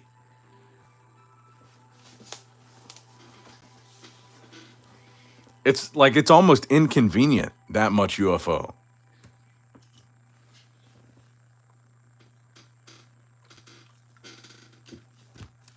UFO is probably my least favorite set, though, to be fair. I know a lot of people don't like Seance. I kind of enjoy Seance. If I had to rank it from favorite to least favorite, I would say Nightfall is probably my favorite. Then Cryptid Nation, first edition. And then I would say, honestly, fuck it. I'd say Wilderness is in my top 3. I really did like Wilderness. Then I would say Native after Wilderness. And then Seance. And then Kuromi. And then UFO as the very least favorite. I feel like, Cryptid Nation is fun because it's the original. It's the OG artwork. It's the OG beasties. It's the OG cryptids. But Nightfall is my favorite because it was the most, like, it was the first on theme. Like, it was a really good theme. It was really good timing. It was Halloween. Those dark, Mothman, Wendigo, Headless Horseman, Grim Reaper, Indrid Cold. The theme was really good. The timing was really good. It was just an enjoyable set overall. And it was really released at the fever pitch of the Metazoo hype.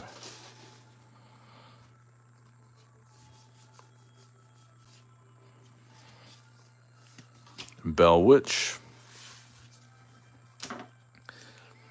And it was cool because the Mothman was the main chase in Cryptid Nation. And then nobody had seen until Nightfall came out the variation of Mothman. And people, it seems like forever ago, but it was only a couple years ago. It was exciting to see the first new version of Mothman reimagined and then combined with these other big chase cryptids like Wendigo. It was cool. Wendigo was almost a bigger chase than Mothman. It might still be.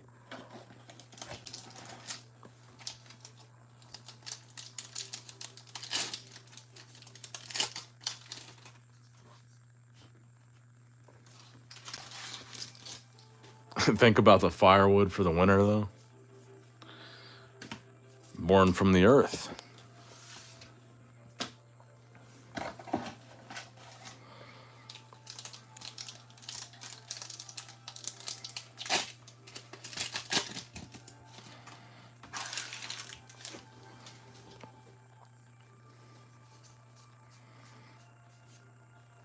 Abduction.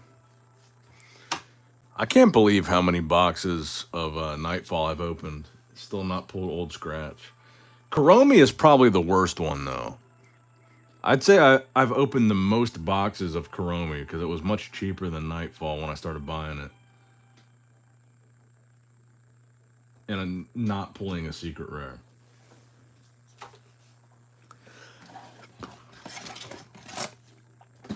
I've got to be getting pretty damn close to 100 boxes of Kuromi. No secret rare. And even beyond the secret rare. Very few Sanrio 6.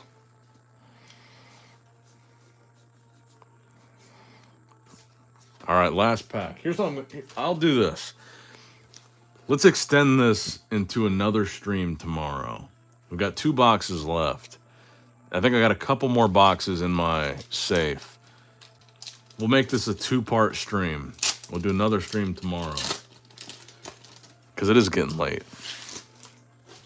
And I'm getting hungry. Octopus. All right.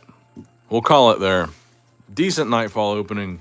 We'll do some more tomorrow. I'll see you guys tomorrow. We've been on for almost 3 hours now. Yeah. Hope you guys enjoyed it. See you tomorrow. Love you guys. Appreciate you guys. Nick Strength and Pokemon signing out.